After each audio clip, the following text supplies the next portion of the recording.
Brief कर सकते हैं क्या करना चाहिए? सर, तो हमारे इस वीसी के साथ जो भी हमारे नागरिकगण जुड़े हैं उनको भी मेरी तरफ से नमस्कार। सर, सबसे पहले तो मैं वीसी आज के आंकड़ों से शुरू करूंगा सर, क्योंकि आज के आंकड़े भी बहुत ही सीरियस है सर, और जो पोजीशन दिखाते हैं कि राजस्थान के अंदर कोविड की जो कोरोना के महामारी की जो स्पीड जिस स्पीड से फैल रहा है वो एक बहुत ही सीरियस कंडीशन में हो रहा है सर। तो आज सर हमारे यहाँ पे 10,514 यानी कि हमने आज 10,514 एक दिन के अंदर पॉजिटिव केसेस आए हैं। फर्स्ट टाइम हुआ है जब 10,000 से ज्यादा केसेस पॉजिटिव आए हैं, और ये वही ट्रेंड चल रहा है जो हमारे पड़ोसी राज्यों के अंदर सब जगह चल रहा है, और जिस स्पीड से हमारे यहाँ फैल रहा है उस स्पीड वहां भी उसी स्पीड से फैल रहा है सर। महाराष्ट्र का तो सभी को उदाहरण पता है सर, जहाँ पे रोज पॉजिटिव केसेस लगभग 60,000 से भी ज्यादा आते हैं।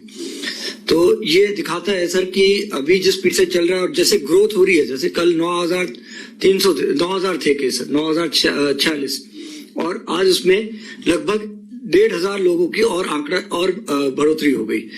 तो ये बहुत ही ज्यादा स्पीड से बढ़ रहा है और इसको तुरंत रोकने की आवश्यकता है सर। और आज का सर दुखद की बात ये है सर, आज जो हमारे मृत्यु के आंकड़े हैं सर वो भी कल से बहुत ज्यादा है सर, और 42 लोगों की कोरोना से मृत्यु हुई है 24 घंटे के अंदर सर। तो ये तो आंकड़े थे सर आज के सर, और इसमें मैं 2-3 सिटीज का भी हाईलाइट करना चाहूंगा सर, जिलों का, जिसके अंदर जयपुर है सर। जयपुर लगभग एक दिन के आंकड़े 2,000 तक पहुंच गए हैं। 1963 लोग एक दिन में जयपुर में पॉजिटिव पाए गए हैं। जोधपुर के अंदर भी लगभग 1,600 केसेस पॉजिटिव पाए गए हैं, 1,700 केसेस लगभग पॉजिटिव पाए गए हैं एक दिन के अंदर। कोटा भी सर 1,000 से ऊपर हो गया सर, 1,116 केसेस, और कोटा में सर आज 13 डेथ्स रिकॉर्ड हुई हैं सर, और उदयपुर भी सर 1,000 से ऊपर है। तो 4 जिले हमारे ऐसे हैं जिसमें पॉजिटिव केसेस एक दिन में 1,000 से ऊपर है। राजेश जी पीपीटी दिखाएंगे एक बार सर। अब एक छोटी सी पीपीटी है जिसके माध्यम से मैं अभी तक की जो स्थिति उभर के आई है पिछले 20 दिनों के अंदर, उसके बारे में मैं सभी को जानकारी देना चाहूंगा सर। और स्थिति कोई बहुत अच्छी नहीं है सर, जिस स्पीड से ये फैल रहा है। नेक्स्ट सर, इस आंकड़ों के अंदर सर अगर हम एक्टिव केसेस का आंकड़ा देखें सर, जो ऊपर से चौथा है सर, तो 60,000 एक्टिव केसेस हैं सर राजस्थान में इस वक्त, और जो कि बहुत ही भारी मात्रा है। एक्टिव केसेस वो होते हैं जिनको आज की तारीख में कोरोना वायरस है सर, वो पॉजिटिव हैं, और उनको या तो होम आइसोलेशन में रखा जा रहा है या हमारे कोविड केयर सेंटर या हॉस्पिटल्स के अंदर। तो मैं ये आपको इसलिए बताना चाह रहा हूं क्योंकि हॉस्पिटल्स के जो बेड्स हैं वो धीरे धीरे भरते जा रहे हैं, और उसके अंदर जो ऑक्सीजन बेड्स हैं वो भी भरते जा रहे हैं। तो ये हाईलाइट करना चाह रहा हूं सर कि आज जैसे हमारा 10,000 का आंकड़ा आया है, तो ये हमारा एक्टिव केसेस का आंकड़ा 60,000 से बढ़ के और बढ़ जाएगा। 10,000 अगर एक्टिव पॉजिटिव आए तो कुछ ठीक होंगे, लेकिन फिर भी ये 6-7,000 बढ़ेगा। और केस डबलिंग टाइम जो है सर राजस्थान का मात्र 45 दिन रह गया है सर, यानी कि इसी रेट से अगर हम चलते रहे तो 45 दिन के अंदर हमारे यहाँ के अंदर लगभग 1.25 लाख लोग होंगे। लेकिन पिछले 2-3 दिनों से जिस स्पीड से बढ़ा है, अगर उसको फैक्टर इन करें सर, तो शायद उससे भी पहले हमारे केस डबल हो जाएंगे सर। भारत से भी कम, अब तो भारत से भी कम हो गया सर, क्योंकि भारत के अंदर कुछ स्टेट्स ऐसे हैं जहां पे अभी ये इतनी स्पीड से बढ़ा नहीं है, तो वो बैलेंस कर देता है। लेकिन राजस्थान स्टेट को देखें सर, ये तो पिछले कुछ दिनों के मूविंग होता है, अगर 2-3 दिन के अगर आप ग्रोथ देखें सर, तो ये 45 डेज से भी कम में डबल हो जाएगा सर। अगर आज की और कल की ग्रोथ के हिसाब से ये बढ़ा तो 45 डेज से भी कम में डबल होगा। नेक्स्ट, ये सर मार्च में यानी कि 1 माह पहले जो हमारी स्थिति थी और 17 दिनों में क्या स्थिति बनी है उसको दिखा रहा है सर। सर आपके निर्देशानुसार मेडिकल एंड हेल्थ डिपार्टमेंट और मेडिकल एजुकेशन ने प्रयास करके सर जो हमारे सैंपल्स हैं उनको काफी बढ़ाया है सर, और जो पूरे मार्च में 6 लाख सैंपल लिए थे सर, तो हमने 17 दिन में सर लगभग 8 लाख सैंपल ले लिए, और हम एक दिन के अंदर सर हमने लगभग 67,000 का सैंपलिंग का कलेक्शन करा है आरटीपीसीआर का। आरटीपीसीआर सैंपलिंग कलेक्शन में सर मैन पावर भी लगता है, मोबिलिटी भी चाहिए होती है, सैंपल फील्ड से कलेक्ट कराने के लिए टीम भेजनी पड़ती है, वहां से सैंपल लेके फिर लैब पे भेजनी पड़ती है। तो ये एक बहुत ही रिग्रेस प्रोसीजर है सर, जिसके अंदर काफी सारे रिसोर्सेज लगते हैं। उसके बावजूद सर 67,000 के आसपास हमने आरटीपीसीआर के सैंपल लिए हैं सर। अब जो सीरियस बात है सर इसके अंदर जो देखने वाली है सर कि मार्च के अंदर, पूरे मार्च के अंदर सर हमारे यहाँ पर 31 मृत्यु हुई थी और 17 दिन के अंदर लगभग 300 मृत्यु हो गई है सर। यानी कि एक महीने के अंदर मृत्यु का आंकड़ा 10 गुना बढ़ गया है सर। और जुड़े हुए एक्टिव केसेस देखे सर 7,355 पूरे मार्च में सर, और 51,000 इस 17 दिन के अंदर, यानी कि 8 गुना सर, लगभग 7 से 8 गुना ये आंकड़ा बढ़ गया है सर। नेक्स्ट, ये सर साप्ताहिक पॉजिटिविटी दिखाता है, यानी कि एक सप्ताह में जो हमने सैंपल लिए उसमें से 100 में से कितने पॉजिटिव आए।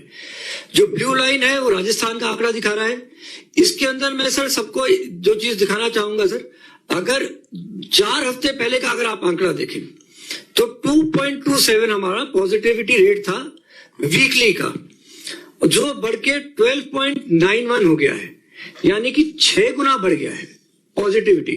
4 हफ्ते के अंदर हर 100 लोगों में से जितने पॉजिटिव आ रहे थे वो आज की तारीख में वो 6 गुना बढ़ गया है। तो किस स्पीड से वायरस फैल रहा है ये इससे सभी को क्लियर हो जाता है। एक चीज मैं और बताना चाहूंगा सर, ये पॉजिटिविटी हमारी साप्ताहिक मैंने इसमें दिखाई है, लेकिन अगर पिछले 2 या 3 दिन की देखेंगे तो ये पॉजिटिविटी सर ये 15% से भी ऊपर दिखाई देगी सर, क्योंकि 2 सप्ताह भर की हम दिखाते हैं तो 7 दिन पहले जब हमारा पॉजिटिविटी आ रही थी वो थोड़ी कम थी तो वो एवरेज आउट करती है, लेकिन अगले लास्ट 2-3 दिन की देखेंगे तो ज्यादा आ रही है। और कुछ अगर हॉस्पिटल्स में देखेंगे जो लोग टेस्ट कराने आ रहे हैं, जो मेडिकल कॉलेज के इसके हॉस्पिटल हैं या हमारे डिस्ट्रिक्ट हॉस्पिटल हैं, उसके अंदर कुछ जिलों में 30% तक पॉजिटिव रेट सैंपल आ रहे हैं, यानी कि वहां पे जो भी सैंपल का टेस्ट कराने आ रहे हैं 10 में से 3 लोग, हर तीसरा बंदा पॉजिटिव निकल के आ रहा है। नेक्स्ट, जैसे मैंने पहले बताया सर, आपके निर्देशानुसार और मंत्री जी के निर्देशानुसार हमने सैंपलिंग को बहुत बढ़ाया है सर, और जो यहाँ पे 17,000 होती थी सर एक महीने पहले, अब हम उसको 67,000 पे ले गए हैं। तो लगभग 4-4.5 गुना हमने किसको कर लिया है। नेक्स्ट, ये ग्राफ मृत्यु का है सर। अगर पिछले 10 दिन का देखेंगे तो देखेंगे सर एकदम स्टीव कर्व में मृत्यु राइज हुई है सर। 10 थी सर हमारी 11 अप्रैल को, और 17 अप्रैल को ये 37 हो गई, आज 42 हो गई है सर, यानी कि 10 अप्रैल से लेके 8 दिन के अंदर 4 गुना मृत्यु हो गई सर एक दिन के अंदर। नेक्स्ट, ये पिछले साल के आंकड़ों से अगर कंपेयर करेंगे तो पिछले साल जब पीक आई थी, जो आई थी नवंबर में, तब हमारी मृत्यु 18 से 20 के बीच रहती थी। इस बार के अगर लास्ट 4 दिन के देखेंगे सर, 14 अप्रैल 29, 15 अप्रैल 33, 16 अप्रैल 31, 17 को 37, आज 42, यानी कि हम जो लास्ट ईयर की पीक से अब डबल पे पहुंच गए हैं सर। नेक्स्ट, इसी तरीके से जो पॉजिटिव केसेस है सर, ये हमने कुछ जिले चयनित करे हैं जहां पे बहुत ज्यादा पॉजिटिविटी आ रही है। तो 10 अप्रैल को अगर देखेंगे जयपुर के अंदर 650 थे, जो आज डबल से ज्यादा हो गए। इसी तरीके से बाकी अगर आप जोधपुर देखेंगे सर तो 600 से 1265 हो गए। इन्हीं फिगर्स को अगर पिछले साल की पीक से कंपेयर करेंगे तो जयपुर के अंदर पीक गई है सर 656 और आज है 1484 जो कल था, और आज का आंकड़ा सर जयपुर का है 1900 के ऊपर सर। जोधपुर का अगर देखेंगे सर तो लास्ट ईयर की जो पीक गई थी सर वो थी 517, और आज का जो आंकड़ा है सर, जो अभी तक का जोधपुर का सबसे ज्यादा है सर, वो लगभग 1700 केस है सर, मतलब 3.5 गुना के आसपास सर। कोटा, उदयपुर, भीलवाड़ा, सबका इसी तरीके का हाल है सर। नेक्स्ट, ये साप्ताहिक पॉजिटिविटी सर पिछले 1 महीने में कैसे बढ़ी है सर, ये ग्राफ ये दिखाता है। उदाहरण के तौर पे अगर सर अलवर देखेंगे सर, आप दूसरे नंबर पे है सर।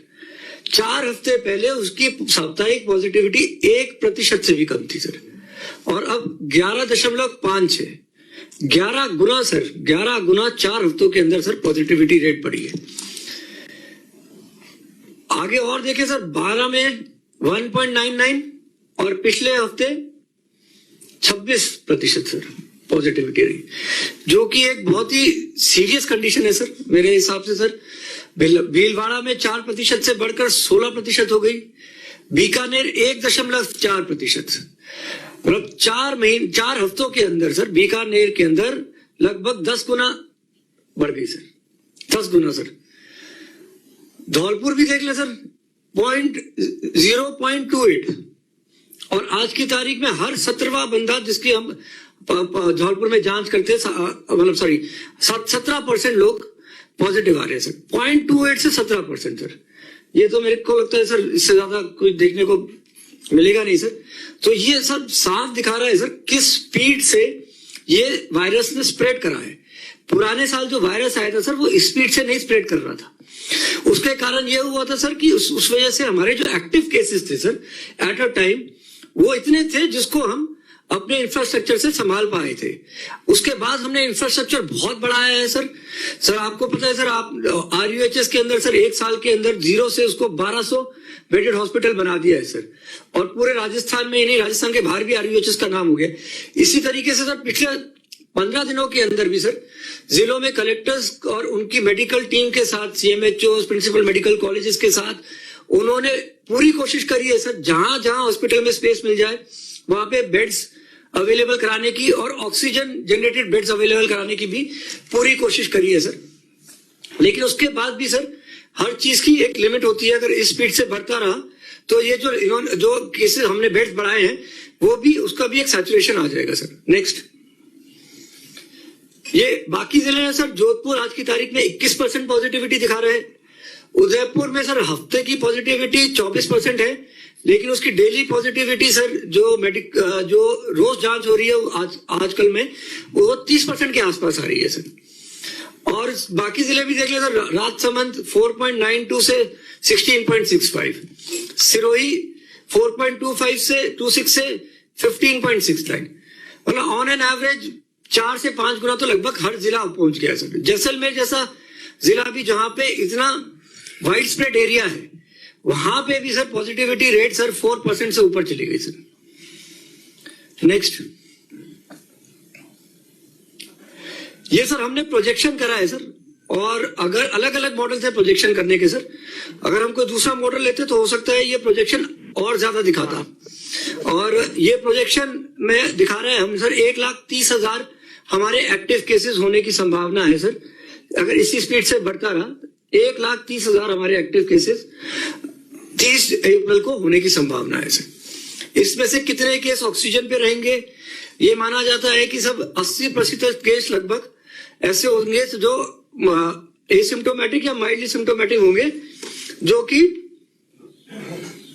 हॉस्पिटल में नहीं आएंगे, लेकिन बाकी 20% केस आएंगे, उसमें से भी आधे से ज्यादा लोगों को ऑक्सीजन की रिक्वायरमेंट रहेगी। ऑक्सीजन की रिक्वायरमेंट के लिए सर हमने सब तरीके से कोशिश कर ली है। हमारे जितने ऑक्सीजन जनरेशन प्लांट्स थे वो सब फुल वर्किंग कैपेसिटी में है।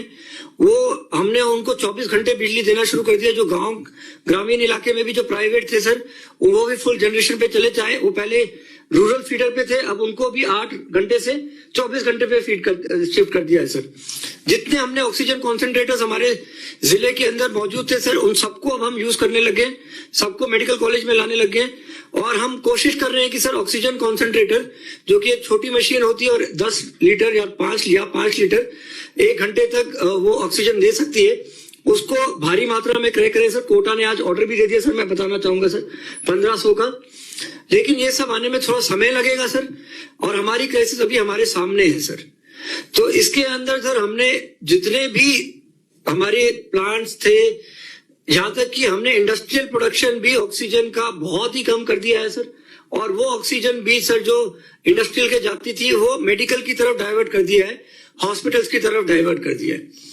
तो ये सर मैं बताना चाहूंगा कि हमारा ऑक्सीजन की सप्लाई भी सर 30 दिन के अंदर 30 अप्रैल तक सर, मतलब अगले आने वाले 11 दिनों के अंदर सर डबल हमारी डिमांड हो जाएगी सर। नेक्स्ट, ये इससे भी क्लियर होता है सर ऑक्सीजन की डिमांड हमारी किस स्पीड से बढ़ रही है सर।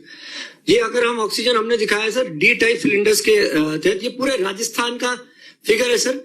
इसके अंदर मैं बताना चाहूंगा सर पूरे राजस्थान का फिगर भी कई बार कंफ्यूजिंग हो जाता है, क्योंकि हमारे अगर 33 जिले हो सकता है कि 2-3 जिलों के अंदर ऑक्सीजन की समान डिमांड एकदम से बढ़ जाए, और उसका मूवमेंट कराना इतना आसान नहीं होता है, क्योंकि टैंकर से कहीं हमारे जो प्लांट्स होते हैं वो तो वहीं पे स्थापित होते हैं, तो वो तो उसी वक्त दे रहे होते हैं। उसके अलावा अगर हमारे को कहीं से मंगवाना है तो ऑक्सीजन के सिलेंडर टैंकर्स होते हैं, उनसे मंगवाना पड़ता है। राजस्थान का भौगोलिक क्षेत्र बहुत बड़ा है, तो हमारे टैंकर्स के मूवमेंट में भी टाइम लगता है सर। नेक्स्ट, ये सब ब्लू अगर लाइन देखे सर, तो ये ब्लू लाइन दिखा रही है कि हमारे को 4 अप्रैल को ब्लू लाइन दिखा रही है कि कोविड के पेशेंट्स को हम कितना सप्लाई कर रहे थे सर ऑक्सीजन, जो कि लगभग 2000 सिलेंडर्स थे, और 4 से आज 17 हो गई सर। 13 दिन के अंदर, कल 17 थी सर, 13 दिन के अंदर ये आंकड़ा लगभग 4 गुना हो गया सर। तो ये किस स्पीड से ऑक्सीजन की डिमांड भी आ रही है सर, ये उसको स्पष्ट दिखा रहा है सर। 13 दिन के अंदर 4 गुना ऑक्सीजन की डिमांड हो गई सर। नेक्स्ट, ये मृत्यु का विश्लेषण है सर। 1 अप्रैल यानी 17 दिन का हमने विश्लेषण किया है सर। इसके अंदर अगर हम देखेंगे सर, अभी भी 60 वर्ष से अधिक लोगों की मृत्यु ज्यादा हो रही है सर, लेकिन जो देखने का आंकड़ा है सर, ग्रामीण क्षेत्र के लोगों की भी 77 लोगों के जो ग्रामीण परिवेश से है सर, उनकी भी मृत्यु हुई है। 30% ग्रामीण एरिया से हुई है। तो जो पहले बात कही जाती थी सर कि ये शहर की बीमारी है, वो भी इस वेव के अंदर ये कुछ हद तक ये गलत साबित हुई है कि ये केवल शहर की बीमारी है। कोमॉर्बिड वाले 56% लोग हैं जो कोमॉर्बिड वाले, इसीलिए हम सरकार ने सर एडवाइजरी भी जारी कर रही है कि अनावश्यक घरों से बाहर लोग ना निकलें। स्पेशली जो कोमॉर्बिड वाले हैं, 60 साल से ऊपर वाले हैं, कोई भी व्यक्ति अनावश्यक घर से बाहर ना निकले, तो उसी में सबकी भलाई है, उसी में उन लोगों की भी सेफ्टी है। इसके साथ मैं ये भी बताना चाहूंगा सर कि इस बार जो देखने को आया है सर, ये मृत्यु है। मृत्यु के अलावा पॉजिटिव केसेस के बारे में मैं बताना चाहूंगा सर कि 62% पॉजिटिव केसेस 45 ईयर्स से यंग लोगों में है, जो पिछली बार देखने को नहीं आया था। पिछली बार यंग लोगों को, छोटे बच्चों को ये बीमारी बहुत कम इफेक्ट कर रही थी। नेक्स्ट, ये केसेस अगर देखें सर, मैं पहले भी बता चुका हूं, मैं एक बार फिर दोहराना चाहूंगा सर कुछ जिलों के आंकड़े। 3 अप्रैल को जयपुर के अंदर 400 से भी कम डेली पॉजिटिव केस आए थे। 4 को देखेंगे तो 250 ही आए थे 4 अप्रैल को, और 17 तारीख को आए 1484, और आज लगभग 2000। यानी कि सर 13 दिन के अंदर 8 गुना पॉजिटिव केस दिन में आने पड़ गए सर। उदयपुर देख लें सर, 137 था सर 4 तारीख को, और आज 1000 आए हैं सर। ये भी लगभग 8 गुना है सर। कोटा 225 था सर, और कोटा भी अब 1000 से ऊपर चल रहा है सर, 5 गुना से ज्यादा सर। तो लगभग सर सारे जिलों में अब ये स्थिति आती जा रही है कि केसेस रोज बढ़ते जा रहे हैं सर। नेक्स्ट, ये बाकी जिलों के आंकड़े हैं सर। जो छोटे जिले भी है, जो सवाई माधोपुर 209 हो गए सर, और उसी हिसाब से अगर सर बाकी जिले भी अगर हम देख ले सर, धौलपुर 117 लोग हो गए सर, और टोंक के अंदर एक दिन के अंदर 129 लोग हो गए सर। छोटा जिला है सर दौसा, 130 लोग हो गए सर। चूरू 168 लोग हो गए सर। तो लगभग सारे जिलों के अंदर आंकड़े। जैसलमेर में पहले ही बता चुका हूं सर, 47 हो गए सर, क्योंकि जैसलमेर में डिस्टेंसेस इतने ज्यादा हैं, तो एक्सपेक्ट नहीं करता है कोई कि वहां पे भी ये फैलेगा। नेक्स्ट,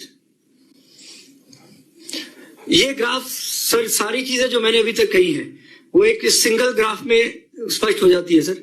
ये ग्राफ 17 मार्च 2020 से लेकर 17 अप्रैल 2021 का हमने ग्राफ बनाया है। नए पॉजिटिव केसेस कितने हैं सर, उसको देख ले सर। जो नवंबर की पीक है और जो अब की पीक है सर, वो एक दिखाई देता है क्लियर कि पीक में कितना डिफरेंस है सर।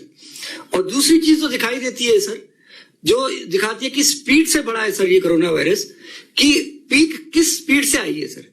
शुरू में जब पिछले साल जब पीक आई थी सर, तो मई से धीरे धीरे ग्राफ बढ़ा था। शायद मेरे ख्याल से 25 से 30% का एंगल होगा सर। और अगर अभी देखेंगे सर, तो ये 90%, लगभग 90%, 85-86 डिग्री पे होगा सर। लगभग 90% के ऊपर सर ये ग्राफ है सर। नेक्स्ट, ये सर कल भारत के अंदर सर पिछले 3 दिनों से सर 2 लाख से भी ज्यादा केसेस आ रहे हैं पॉजिटिव सर भारत के अंदर। तो पूरे भारत में भी सर ये उतना ही स्पीड से फैला है जितना हमारे यहाँ फैला है सर। तो ये कहना कि इससे स्पष्ट होता है सर कि जो स्थिति विकट स्थिति आ रही है सर, इसमें पूरे भारतवर्ष में आ रही है। 2,60,000 से ज्यादा पॉजिटिव केसेस सर कल भारत में आए सर, जबकि पिछली बार का जो हाईएस्ट आंकड़ा था सर वो 1 लाख से भी कम था, 98,000 था सर।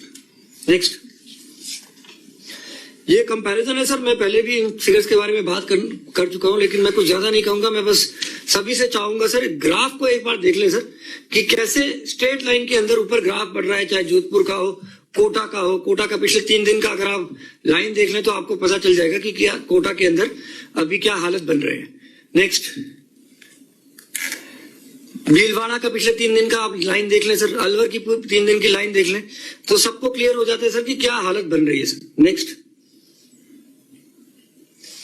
बीकानेर का भी वही हाल है सर, चित्तौड़ का भी वही हाल है सर, राजसमंद में भी सर वो 200 से ऊपर चल रहा है रेगुलरली सर, 200 के आसपास। नेक्स्ट, ये बाकी स्टेट्स का है सर, बाकी स्टेट्स की भी हालत वैसी है सर। महाराष्ट्र रेगुलरली अब 60,000 से ज्यादा डेली पॉजिटिव केस दिखा रहा है सर। पंजाब 4,000 से ऊपर आ गया सर, राजस्थान के मुकाबले सर, छोटा स्टेट है सर। गुजरात 9,500 था सर कल। मध्य प्रदेश 11,000 से ऊपर था सर कल। और रोज ये आंकड़े बढ़ रहे हैं सर, जैसे गुजरात के अंदर 600 के आसपास रोज आंकड़े बढ़ रहे हैं, मध्य प्रदेश में भी आंकड़े बढ़ रहे हैं सर, तो आज भी शायद वहां पे और आंकड़े बढ़ गए होंगे। नेक्स्ट, दिल्ली सर, दिल्ली फिर से सर 24,000 जो आंकड़े आए सर कल, 24,000 से ज्यादा पॉजिटिव केस एक दिन में एक शहर के अंदर सर। हरियाणा सर छोटा स्टेट है सर, फिर भी 7,700 से ज्यादा लोग पॉजिटिव आ गए सर। और कर्नाटक 17,000 से ऊपर सर, छत्तीसगढ़ 16,000 से ऊपर सर। तो हम नहीं चाहते सर कि हमारा स्टेट भी इस स्पीड तक इन आंकड़ों को टच करे सर, तो उसके लिए सभी का सहयोग भी सर हम वांछित है सर। सभी के सहयोग से सर, पब्लिक के सहयोग से ही इसके अंदर हम आगे बढ़ सकते हैं सर। सर ये बेसिकली कोविड की स्थिति है सर आज की तारीख में। तो मोरल स्थिति जो ये है सर, कई जिलों के अंदर हमारे जो बेड्स हैं वो पूरे बढ़ने को आ गए हैं सर, ऑक्सीजन के बेड्स पूरे भरने को आ गए। डेली के डेली हम कोशिश करी जा रहे हैं कि नए बेड्स ऐड करें, ऑक्सीजन की सप्लाई भी ऐड करें। ऑक्सीजन की सप्लाई के लिए आज गवर्नमेंट ऑफ इंडिया के साथ हमने एक स्पेशल वीसी भी करवाई थी सर, जिसके हमारा स्टेट भी था और कुछ और स्टेट्स भी थे। और उसके अंदर हम कोशिश कर रहे हैं कि मैक्सिमम से मैक्सिमम हमारा ऑक्सीजन कैसे अरेंज हो सकता है, उसके ऊपर भी वर्कआउट कर रहे हैं। हमने स्टेप्स लिए हैं सर, जैसे मैंने बताया 24 घंटे बिजली ऑक्सीजन प्लांट्स में रहेगी, नए नए ऑक्सीजन बेड्स ऐड कर रहे हैं। लेकिन इन सब की एक सीमा है सर, इतनी जल्दी जो इनको और ऐड करने की सीमा है। तो सभी से मेरा फिर अनुरोध रहेगा, जो मैंने पहले भी वीसी में बोला, अनावश्यक घर से बाहर ना निकले, कोविड अप्रोप्रिएट बिहेवियर की पूरी पालना करें। मास्क 101% घर से बाहर निकलना ही नहीं है किसी को, अगर उसके मुंह पे मास्क ना हो। और अगर बाहर रहे तो मास्क को नीचे नहीं करें, पब्लिक प्लेस के अंदर मास्क को नीचे नहीं करें, वो पूरा ऑब्जेक्टिव मास्क पहनने का खत्म हो जाता है। सर मुझे अपनी तरफ से इतना ही कहना था सर। हमारे साथ हमारे स्वास्थ्य मंत्री रघु समानी बैठे हुए हैं, स्वास्थ्य राज्य मंत्री सुभाष गर्ग जी हैं, और इस वीडियो कॉन्फ्रेंसिंग से एक तरफ तमाम मंत्रिमंडल के साथी जुड़े हुए हैं राजस्थान भर के अंदर, जयपुर में भी। आज सुबह हम लोग करीब 3.5 घंटे बैठ करके बातचीत करी मंत्रिमंडल के साथियों से भी। पूरी राजस्थान में जो हालात पैदा हुए हैं, या हमारे पड़ोसी राज्यों में क्या स्थिति है, या देश में क्या हालात हैं, वो अब किसी छिपे हुए नहीं है, क्योंकि मीडिया भी बढ़ चढ़ करके जो पूरे प्रोग्राम दे रहा है, बता रहा है किस प्रकार से कोविड-19 की मार दूसरे फेज के अंदर जो आई है वो बहुत ही घातक है। उसके फैलने की रफ्तार भी बहुत तेज है, इसलिए परिवार के परिवार गिर जाते हैं आपस के अंदर, इतनी तेज रफ्तार है। नौजवानों को पहले कम होते था, बुजुर्गों को ज्यादा इफेक्ट होते थे, अब तो नौजवान भी, छात्र भी और बच्चे भी आने लग गए हैं। मृत्यु दर बहुत ज्यादा हो गई है, कोई सोच नहीं सकता था। राजस्थान के आंकड़े भी अभी आपने देखे, कोई कल्पना नहीं कर सकता था कि राजस्थान में भी प्रतिदिन 30, 35, 40 तक पहुंच जाएंगे, सोचा भी नहीं था। कल जोधपुर में 17 पहुंच गए, आज कोटा में 10 पहुंच गए। और बाकी राज्यों में आप देख लो क्या हो रहा है, महाराष्ट्र में भी, यूपी में भी, गुजरात के अंदर भी, दिल्ली में भी, सब जगह आग लगी हुई एक प्रकार से। ऑक्सीजन, दवाइयां जो रेमडेसिविर या अन्य दवाइयां, सबकी मांग एक साथ में पूरे मुल्क में उठ रही है कि कल प्रधानमंत्री जी को सिर्फ और सिर्फ इसलिए ऑक्सीजन, दवाइयों की जो कमी है उसका मैनेजमेंट कैसे करें, उसके ऊपर उनको अपोजिशन पार्टी अधिकारियों के साथ मीटिंग करनी पड़ी। वो अंदाज कर सकते हैं हम किस दिशा में जा रहे हैं। पिछले एक साल में जो टेंशन नहीं था लोगों को, उतना टेंशन तो अभी एक महीने में आ गया। एक महीने नहीं हुआ अभी, तो 1 अप्रैल से जो ग्राफ बढ़ा है, अभी देखा आपने ग्राफ को, उच्च रूप में बढ़ रहा है। और पिछली लड़ाई भी लड़ी गई तो हम लोगों ने शुरुआत से ही पॉलिटिकल पार्टियों को, धर्मगुरुओं को, एक्टिविस्ट को, सामाजिक संगठनों को, कर्मचारी यूनियन के नेताओं को, लेबर यूनियन के नेताओं को, सबको बात करी और हम लोगों ने प्रदेशवासियों का आह्वान किया। और मुझे खुशी है कि पहले फेज के अंदर जो सहयोग एक दूसरे को किया आप लोगों ने, सबने, जो अभी ये वीडियो कॉन्फ्रेंसिंग ओपन है, लाखों लोग सुन रहे हैं इसको, और सबने मिलकर जो सहयोग किया, कोई भूखा नहीं सोए, ये हमने कहा था। और वास्तव में कोई भूखा नहीं सोआ। इस प्रकार का पक्का खाना, कच्चा खाना, खाने के पैकेट बंटवाए गए, सरकार ने बांटे आपस के अंदर। एमएलए साहबान ने भी अपने एमएलए फंड में से बांटे थे, आपको याद होगा। एनजीओ ने भी खाना बना के, पक्का खाना पका कर खिलाया गया सबको, चाहे सफाई कर्मी हो चाहे पुलिस कर्मी हो, सब लोगों ने एक दूसरे को सहयोग किया था। और पूरे देश में वाहवाही हुई थी राजस्थान की। भीलवाड़ा मॉडल तो देश के बाहर भी पहुंच गया। एक वो वक्त था तब हम गर्व के साथ कह सकते थे कि राजस्थान भी टॉप पर है। फिर वैक्सीनेशन आया, वैक्सीनेशन भी राजस्थान टॉप पे चला गया। पर डे 5 लाख पीछे 1,000 तक पहुंच गए। और परसेंटेज वाइज सब कैटेगरी में हम लोग टॉप पे पहुंच गए। देश के अंदर राजस्थान और महाराष्ट्र 2 स्टेट लगभग बराबर थे। पर महाराष्ट्र में तो आप देख दो 50,000, 60,000, आज मेरे ख्याल 67,000 वहां पर डे पेशेंट आ रहे हैं। जितने पेशेंट पिछले साल पूरे देश में आए थे 98,000 लगभग, अब खाली महाराष्ट्र में 67,000 पेशेंट आ रहे हैं, संक्रमित हो रहे लोग। और पूरे देश के अंदर 2 लाख के आसपास पहुंच गए। तो जिस गति से ये पूरे देश में और प्रदेशों में फैल रहा है, पूरा देश चिंतित है और इस पे काबू पाना बहुत आवश्यक है। क्योंकि हम लोग दूसरे मुल्कों के हाल सुन चुके हैं, देख चुके हैं, समझ चुके हैं। जब ये कोरोना शुरू हुआ था तब अमेरिका में, इंग्लैंड में, जर्मनी में, जापान में, इटली में, स्पेन में क्या क्या नहीं हुआ। इस बार भी वहां पे भी दूसरी लहर आई तो बकायदा वहां पर इजराइल ने भी, सिंगापुर ने भी, यूके ने तो बहुत कड़ा लगाया लॉकडाउन। 4-5 महीने से चल रहा है, 4-5 महीने से चल रहा है। अब जाके वहां मामूली से पेशेंट आ रहे हैं। 50% वैक्सीनेशन कर दिया वहां पर। सिंगापुर में भी बहुत कड़ा लॉकडाउन समझ लीजिए, या मास्क लगाए कोई बिना मास्क के कोई व्यक्ति सड़क पे नहीं आ सकता। $5, $500, $5,000 कोई सोच नहीं सकता। इस प्रकार के पैलेट लगाना शुरू कर दिया वहां पर। इस प्रकार से सब अपने राज्य देश को बचा रहे हैं पूरे विश्व के अंदर। और हमारे देश को भी बचाना आवश्यक है, हमारे प्रदेश को बचाना हमारा परम कर्तव्य है। और वो हम सब आम जनता के सहयोग से ही ये कामयाबी मिल सकती है। खाली सरकार अकेले कुछ नहीं कर सकती है। इस पे वैक्सीन जितनी उपयोगी है उससे ज्यादा मैं नहीं कहूंगा, परंतु जो आपका मास्क है, ये मास्क उससे कम नहीं है। मास्क पूरी तरह किसी व्यक्ति को बचा सकता है। मास्क, सोशल डिस्टेंसिंग, हाथ धोना बार बार, जो ये पूरा प्रोटोकॉल दिया गया है, इसको कैसे हम लोग, पिछली बार तो हम लोगों ने टेम्पो बना दिया कि लोग मास्क लगाने लग गए थे, उसके बाद धीरे धीरे लोग लापरवाह भी हो गए, क्योंकि मृत्यु दर राजस्थान में 1% से कम रही थी।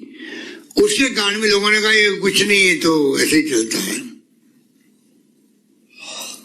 गांव में भी लगा, गांव में गए ही नहीं, जबकि 30% जो मृत्यु है वो गांव के लोग हो रही है। 30% जो आ रहे मरीज वो गांव के आ रहे हैं, तो गांव में भी ये पहुंच रहा है, क्योंकि कुंभ मेले से लोग आ रहे हैं, गुजरात से आ रहे हैं, मध्य प्रदेश से आ रहे हैं, दिल्ली से आ रहे हैं। वहां जो संक्रमित संख्या बड़ी थी और वहां के लोग आए तो डूंगरपुर में, उदयपुर में, सिरोही में, जालोर में, सब जगह फैलता गया और पूरे प्रदेश के गांव में भी पहुंचा है। ये तो बहुत खतरनाक मामला है ये। इसको सबको मिलके कुछ निर्णय करने पड़ेंगे हमें, किस प्रकार हम लोगों को जान बचाएं। जान है तो जहान वाली बात है। और ये ठीक कहा गया कि कोरोना की लड़ाई खाली अस्पतालों में नहीं लड़ी जाएगी। वहां तो आप कितनी संख्या बढ़ा दो, बेड की बढ़ा दो, ऑक्सीजन जो भी जिसकी आज कमी है, अभी सुबह से ही चीफ सेक्रेटरी और अन्य जो अधिकारी वो लगे हुए होम सेक्रेटरी से बात करें, दिल्ली के अंदर स्वास्थ्य सेक्रेटरी से बात कर, हेल्थ सेक्रेटरी से बात कर रहे हैं। हमारे स्वास्थ्य मंत्री रघु शर्मा जी खुद बात कर रहे हैं हेल्थ मिनिस्टर से दिल्ली के अंदर।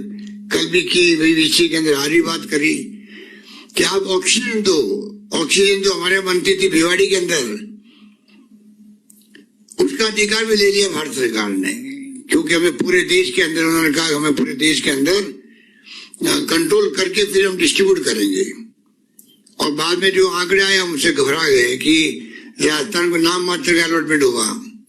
अब जाके कुछ शांति मिली है जब कुछ अलॉटमेंट हुआ है हमें वहां से, गुजरात के जामनगर से। अब जामनगर में टैंकर नहीं है तो टैंकरों की व्यवस्था करने की बात कर रहे हैं हम लोग। कहने का मतलब ये कि बिना ऑक्सीजन की जिंदगी किसी की बच भी नहीं सकती होती है। तो तमाम तरीके से 24 घंटे 24x7 वाली बात है। पूरी सरकार लगी हुई है और तभी अधिकारी लगे हुए हैं। हमारे मंत्रिमंडल साथी विधायकगणों को सबको कहा गया है, सब लोग इस चिंतित हैं। और मैं समझता हूँ हम सब मिलकर के प्रदेशवासियों के सहयोग से इसका मुकाबला करने में, पहली जंग जीती थी हमने कोरोना की पहली फेज की। दूसरे फेज का चैलेंज बहुत बड़ा है। मैंने कहा आपको बड़ी घातक बीमारी है, बच्चों तक में पहुंच रही है, पूरा परिवार संक्रमित हो रहा है। ये सिम्टोमेटिक बहुत ज्यादा है। जब सिम्टम है ही नहीं तो वो घूम रहे व्यक्ति, उसको नहीं मालूम मेरे कोरोना हो चुका है, घूम के वो फैला रहा है। बाद में मालूम पड़ता है इसको कोरोना था, तो पता नहीं उसने जानकारी होने के पहले कितने लोगों को और संक्रमित कर दिया होगा। इस प्रकार से चैन बढ़ती जा रही है। जिनके लग गया टीका, हमारे यहाँ पर अस्पतालों में एसएमएच के अंदर 45 डॉक्टर्स और रेजिडेंट डॉक्टर जो है उनको कोरोना वापस हो गया। तो सबसे अच्छा संकेत ये है कि जो कोरोना की वैक्सीन लगा लेता है उसके लिए भी घातक नहीं है। ये जो अभी कोरोना संक्रमित हुए हैं वो उन मरीजों के बजाय बनिस्बत फैटल नहीं है, चिंता करने वाली बात नहीं है। इफेक्ट हुआ है परंतु सीरियस नहीं है वो लोग। हम सबको वैक्सीन लगानी है। भारत सरकार की मैं नीति को ठीक नहीं मानता हूं कि पहले 60+, उसके बाद में क्या कहते हैं फ्रंट लाइनर, उसके बाद में फिर आप 45 के ऊपर आ गए। इसकी जरूरत नहीं थी। इस वैक्सीन के काम को विशेषज्ञ राय ओपन करना चाहिए पब्लिक के लिए, प्राइवेट सेक्टर के लिए। जो वैक्सीन मंगाता बाहर से, विदेशों से मंगाते, कहीं से मंगाते, आवश्यकता अनुसार व्यक्ति अपने हिसाब से, अपनी क्षमता से वो खरीद लेता और लगा लेता। अधिकांश जनता लग जाती। जितना ज्यादा वैक्सीन होगा उतनी ज्यादा प्रॉब्लम कम होती, क्योंकि उसकी संभावना कम हो जाती है। तो मैं चाहूंगा कि आप लोग सब बैठे हुए हैं, सब फिगर आपने देख लिए और मैं चाहूंगा कि हमारे डॉक्टर साहबान बैठे हैं, उनकी राय भी आप तक पहुंचे। सबसे पहले मैं डॉक्टर वीरेंद्र सिंह जी को कहूंगा कि वो अपनी बात कहें। नमस्कार सर। नमस्कार। स्थिति गंभीर है और कोरोना का खतरा बहुत ही भयंकर है। सर अभी कल की बात है, मैं राजस्थान हॉस्पिटल में राउंड ले रहा था। सिर्फ एक 18 साल का बच्चा जो कि इतनी तेज सांस ले रहा था और उसका स्कोर था 22, मतलब ऑलमोस्ट 85-90% उसके लंग्स इन्वॉल्व हो गए थे। बहुत हाई वेग से ऑक्सीजन देनी पड़ रही थी क्योंकि इसके अंदर निमोनिया हो जाता है। और जो निमोनिया जो होता है उसके साथ के अंदर एक साधारण व्यक्ति जो दौड़ते हुए सांस लेने में उसको 100 मीटर की रेस लगाते हुए जितना सांस में तकलीफ होती है, वैसे उस निमोनिया के पेशेंट में बैठे बैठे भी उतनी ताकत से सांस लेना पड़ता है। सिर्फ 18 साल उम्र। ये सिर्फ आइसोलेटेड केस नहीं है। अपने जैसे आंकड़े देखें तो जैसे जोधपुर के कल 20 लोगों की मृत्यु का आंकड़ा आया, उसके अंदर 10 लोग 45 से कम उम्र के थे और 5 जिनकी मृत्यु हुई उनके सिर्फ 24 आवर के अंदर डेथ हो गई। मार्च के अंदर 31, जो अभी सिद्धार्थ महाजन साहब ने बताया, 31 टोटल डेथ हुई थी पूरे प्रदेश में और उससे 1.5 गुना ज्यादा तो एक दिन में यहां हो गई। 2000 केस थे 1 अप्रैल को पूरे राजस्थान में, जो आज 65-70 हजार हो रहे हैं। तो एक तरह से प्रलय की आहट सुनाई दे रही है इन आंकड़ों के अंदर। और ये प्रलय किसी ने देखा नहीं, लेकिन जो पढ़ा, जो कल्पना है, वो लगता है शायद ये एक तरह से फर्स्ट वेव तो ट्रेलर थी, असली खतरे की फिल्म तो अब हम देखने वाले हैं। तो यदि अपन इस समय यदि लेंगे तो कदम उठाएंगे तो आगे चीज को इसको बचा सकते हैं। अब इसमें क्या किया जाए? देखिए, यूजुअली जो वायरस है वो एक तो व्यक्ति को इन्फेक्ट कर घायल करता है, तो हम एक और तो ट्रीटमेंट कर रहे हैं। ट्रीटमेंट की कैपेसिटी अभी तक तो हम समुचित हो रही है और उसके लिए प्रयासरत भी हैं। लेकिन जो दूसरा लेवल है, या तो वायरस किल कर दे हमको या हम वायरस को किल कर दें। क्या वायरस को किल किया जा सकता है? हाँ, यदि 14 दिन तक लगातार एक संक्रमित व्यक्ति बिना किसी के संपर्क के रह जाए तो वायरस स्वतः ही उसकी बॉडी के अंदर खत्म हो जाता है। तो यदि अपन इसको देखें तो यदि पूरी जनता बिल्कुल स्टिल हो जाए एक तरह से 14 दिन के लिए, तो वायरस स्वतः ही खत्म हो जाएगा। और ये संभव तभी है जब हम अपने मूवमेंट को रेस्ट्रिक्ट कर लें। हो सकता है कि जिस गति से अभी हम तेजी से बढ़ रहे हैं वो बड़ी खतरनाक स्थिति दिखाई दे रही है। देखिए, यदि यूरोप के जो देश हैं, इटली है, स्पेन है और इंग्लैंड है, उनके अंदर बड़ी तेजी से सेकंड वेव ज्यादा आई। सेकंड वेव हमेशा लंबी चलती है, खतरनाक होती है। और वहां का जो पीक आया वो यूजुअली 2-3 महीने के बाद जाके आया। और उसमें भी कुछ देश जैसे स्पेन, इटली, इनमें वो पीक नहीं आया क्योंकि वहां लॉकडाउन उन्होंने नहीं लगाया, जर्मनी ने भी नहीं लगाया। लेकिन इसके विपरीत इंग्लैंड ने बड़ा सख्त लॉकडाउन लगाया। और वहां लॉकडाउन की एक विशेष बात ये थी कि सड़क पर तो चलना बात थी, प्रतिबंध, पर उसके अलावा यदि घर पे कोई वहां मिलने आता था तो मिलने वाले से भी यदि वो कमरों में गया, ड्राइंग रूम में या वहां पर डाइनिंग रूम में, तो पड़ोसी उसको सूचना कर देता, उस पर हैवी पेनल्टी थी। उनको अलाउड भी यदि था तो वो बाहर आहते में मिले या लोन में मिले। तो इतने सख्त लॉकडाउन के बाद जो 65-70 हजार रोजाना आते थे केस, वो अब 2000 आ रहे हैं। मृत्यु दर भी बहुत कम हो गई, जैसे सर आपने बताया। तो इसी तरह की हालत अपने यहाँ महाराष्ट्र में है। महाराष्ट्र के अंदर अभी अपन देख चुके हैं करीब 1.5-2 महीने हो गए, अभी तक पीक नहीं आया।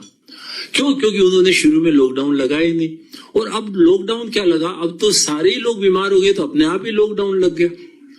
अब एक बात और है, अपन आशंकित हैं कि प्रोबेबली लेबर का मूवमेंट बहुत ज्यादा हो जाएगा। हम आशंकित हैं कि इकोनॉमी खत्म हो जाएगी। बात यह है कि पहली वेव से इसकी तुलना हम बिल्कुल नहीं कर सकते, क्योंकि पहली वेव के दौरान जो चीजें हुई थी उस समय हमारा खतरा बहुत कम था, लेकिन डर बहुत ज्यादा था। लेकिन आज डर हमारा बहुत कम है, खतरा भयानक है। तो हम सब लोग जब बीमारी पड़ जाएंगे तो वैसे ही इकोनॉमी डाउन होनी है।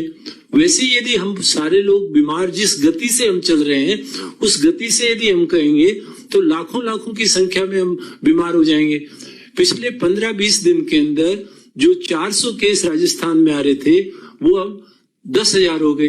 तो अगले 15-20 दिन के अंदर यदि यही प्रोपोर्शन रहा तो अपन सोच सकते हैं इवन एक स्टेट राजस्थान के अंदर ही लाखों के अंदर पेशेंट होंगे। तो वो न केवल एक व्यक्ति जो शहरों में रहता है बल्कि ग्रामीण के, लेबर के सभी लोगों को इन्फेक्ट कर देगा। तो ये अपने आप ही वो उस स्थिति में पहुंच जाएंगे कि बिना लॉकडाउन लगाए ही होगा, अपने आप लॉकडाउन हो जाएगा।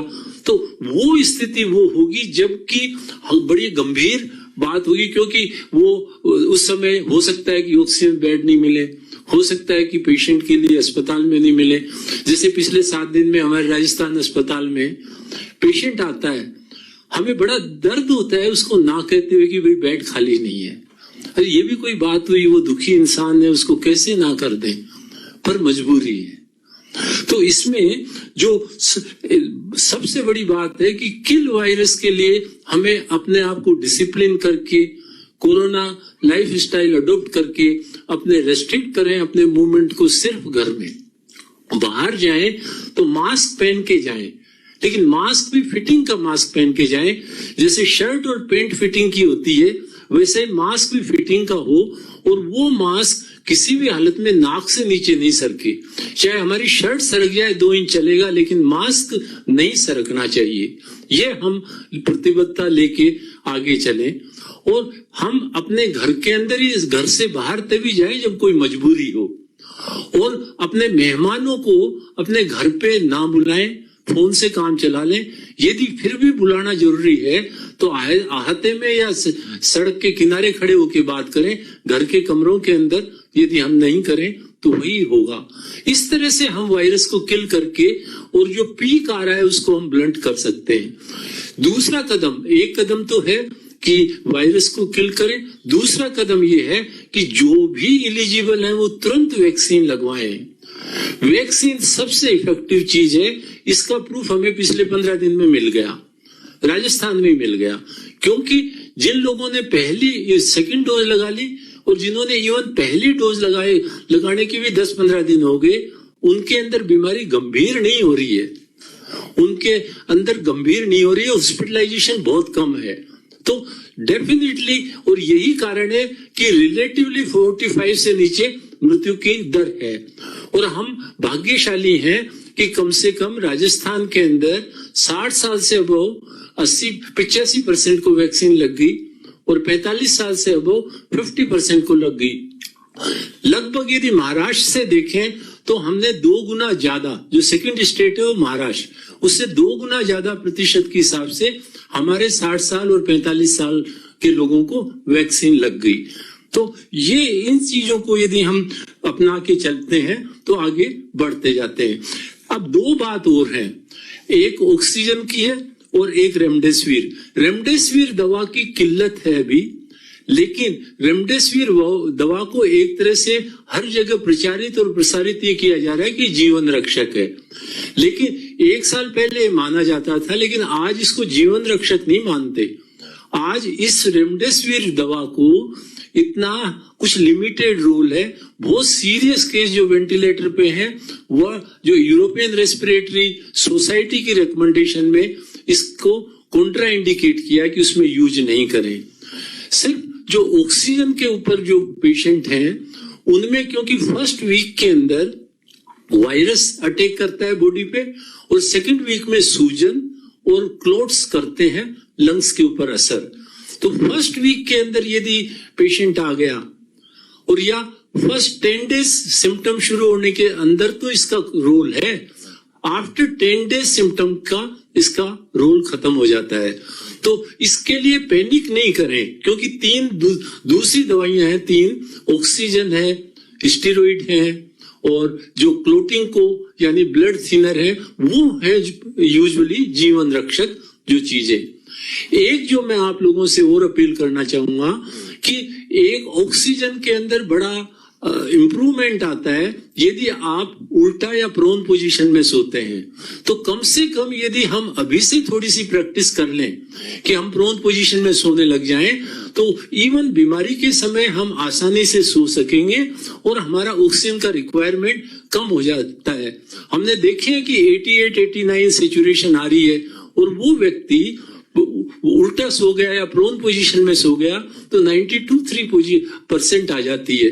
तो ये एक बड़ा इफेक्टिव तरीका हो सकता है, पर ये प्रैक्टिस हमें अभी से करनी है जब हम बीमार नहीं हुए, क्योंकि उस समय हम पेशेंट्स को करवाते हैं। जैसे रात को मैं गया, सबको कभी उल्टा सो, तो उनमें 50% को तकलीफ होती है कि साहब उल्टे हम कभी सोए ही नहीं, कैसे सोए।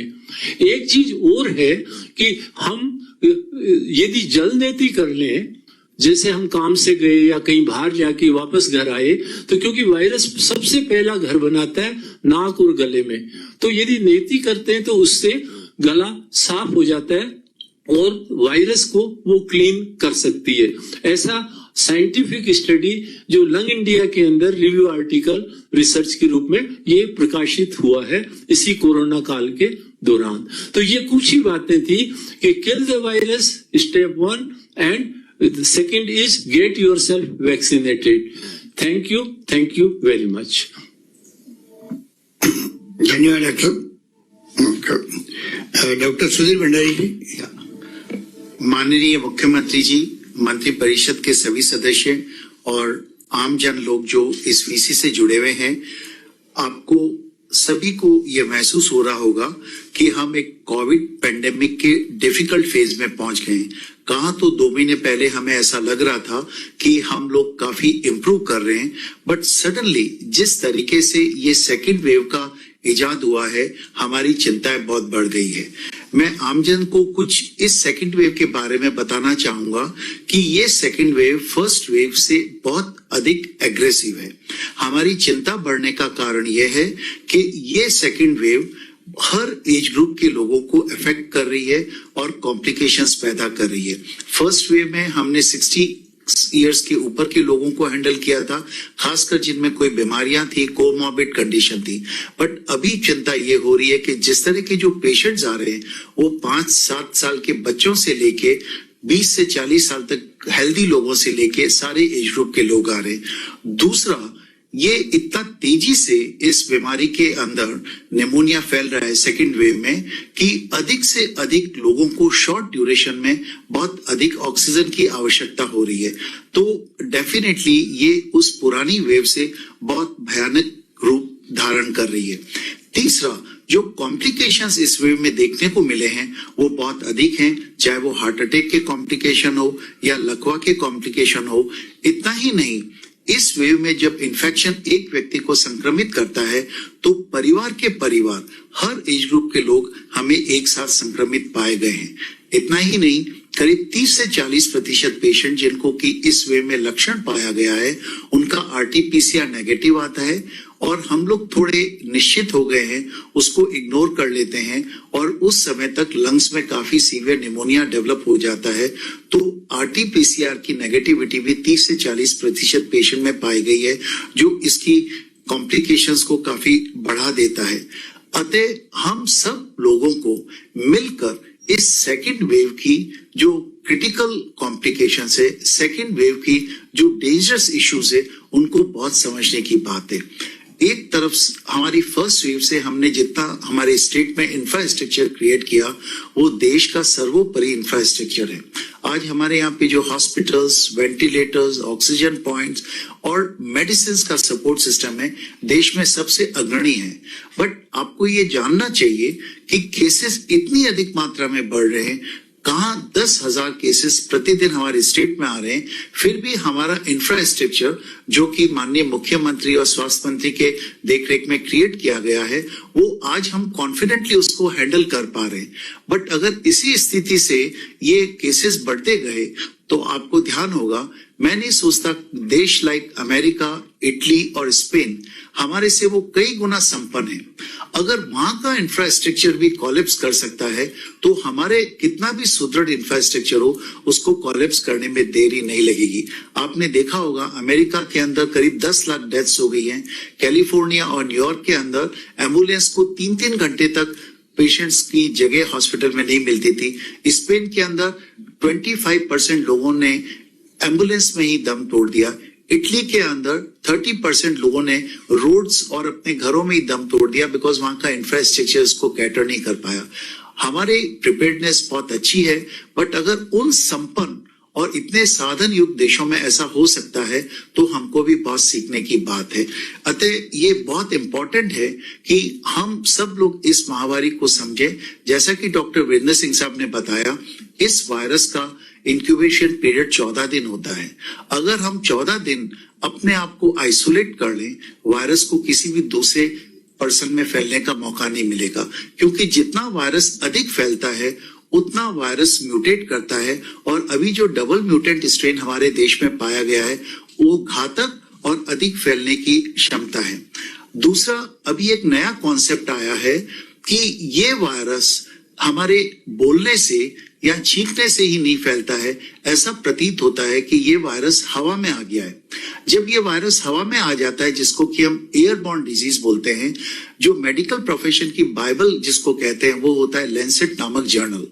3 दिन पहले उस जर्नल में आया कि ये वायरस एयरबॉर्न हो गया है। एयरबॉर्न का तात्पर्य है कि अगर कोई भी मेरे जैसे सपोज मैं एसिम्प्टोमेटिक पॉजिटिव पेशेंट हूं, अगर मैं बातचीत भी कर रहा हूं तो मेरे चारों तरफ एनवायरनमेंट के अंदर मैं 3 से 4 घंटे तक लाइव वायरस छोड़ दूंगा।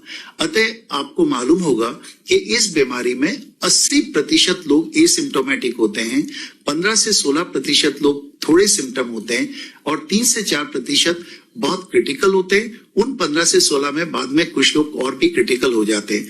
अतः एसिम्प्टोमेटिक पेशेंट थोड़ा अपनी शिथिलता के कारण, कोविड अप्रोप्रिएट बिहेवियर फॉलो नहीं करने के कारण, जिस तरह हमारी सोसाइटी ओपन हो गई है, food courts, movie hall, theatre, shopping और खासकर यंग जनरेशन जिस तरह रिलैक्स हो गई है, हो सकता है कि ये जनरेशन एयरबॉर्न इन्फेक्शन की तरह अथाह हजारों लोगों को इन्फेक्ट कर दे।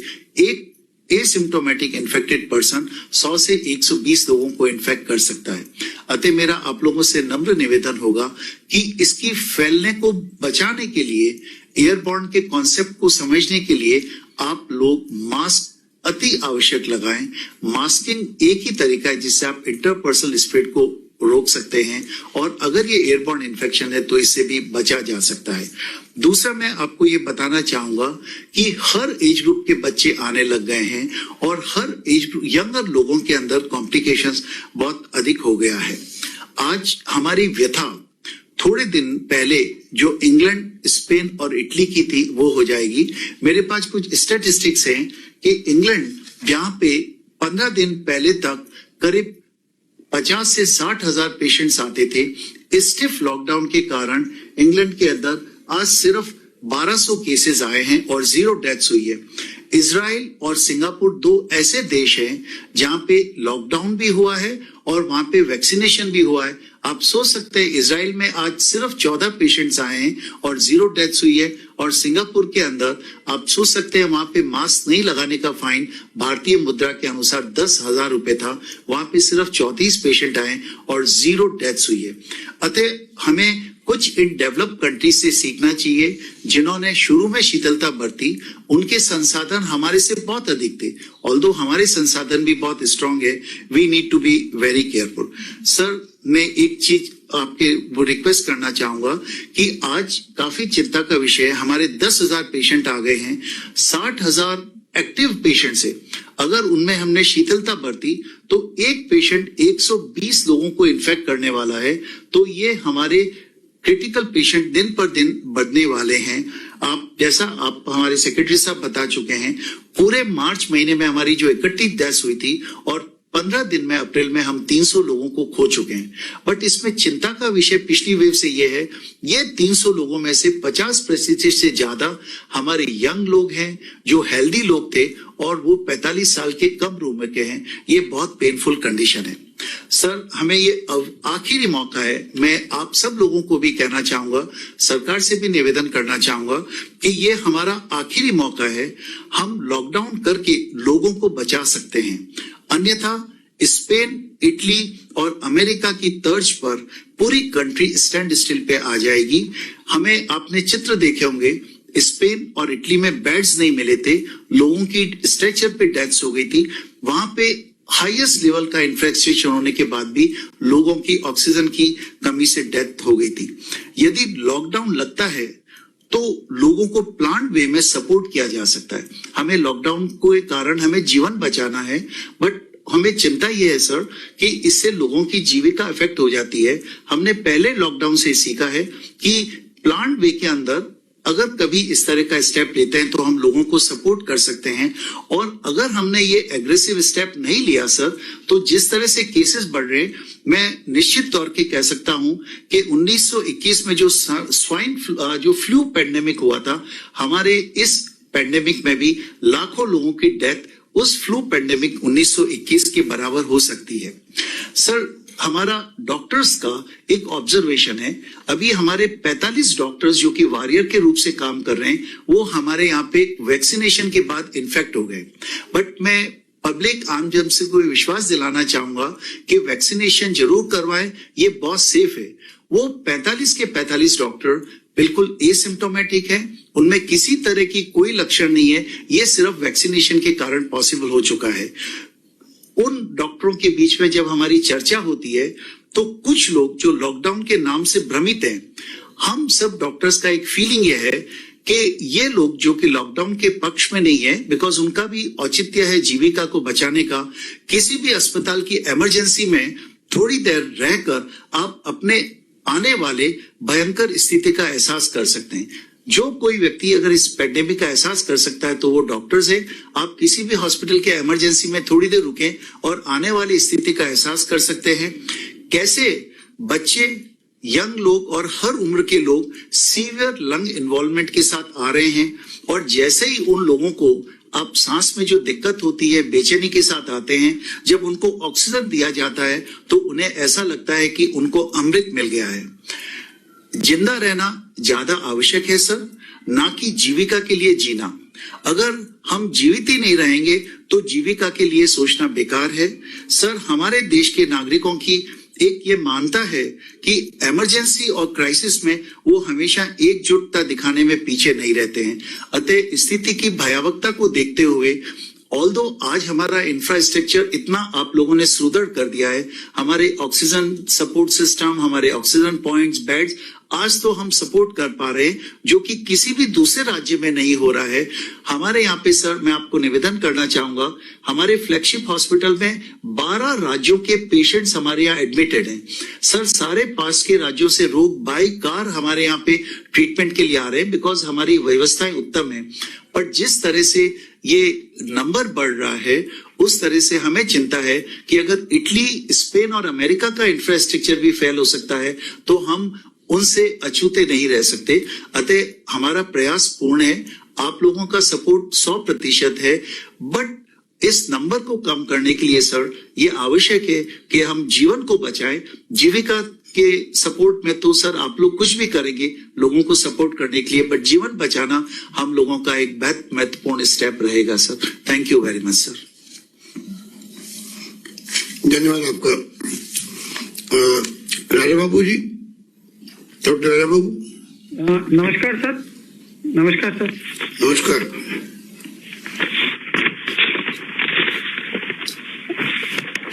सर, जब मैंने सवेरे भी अर्ज किया था और अभी भी मैं सभी लोगों को ये निवेदन करता हूँ और नमस्कार करता हूँ। सभी मुख्यमंत्री महोदय, हेल्थ मिनिस्टर महोदय, बाकी सारे मंत्रीगण और बाकी आम जन जो कि इससे वीडियो कॉन्फ्रेंस से जुड़े हुए हैं, उन सब से मेरा ये निवेदन है कि जैसे कि इन्होंने बताया है, सेक्रेटरी साहब ने बताया है, बाकी डॉक्टर्स ने बताया है कि स्थिति बहुत भयंकर है और इस स्थिति से निपटना बहुत मुश्किल काम प्रतीत होता है। ये जानकर सब लोगों को ये ज्ञान होगा कि अगर हम 1920 की स्थिति देखें और हिस्ट्री का हम अगर हिस्ट्री को पढ़ें और उसमें देखें कि स्पेनिश फ्लू में क्या हुआ था। जब भी कभी कोई महामारी हुई उसके अंदर सबसे ज्यादा जो वेव हुई थी वो खतरनाक सेकेंड वेव हुई थी और फर्स्ट से खतरनाक थर्ड वेव भी हुई थी।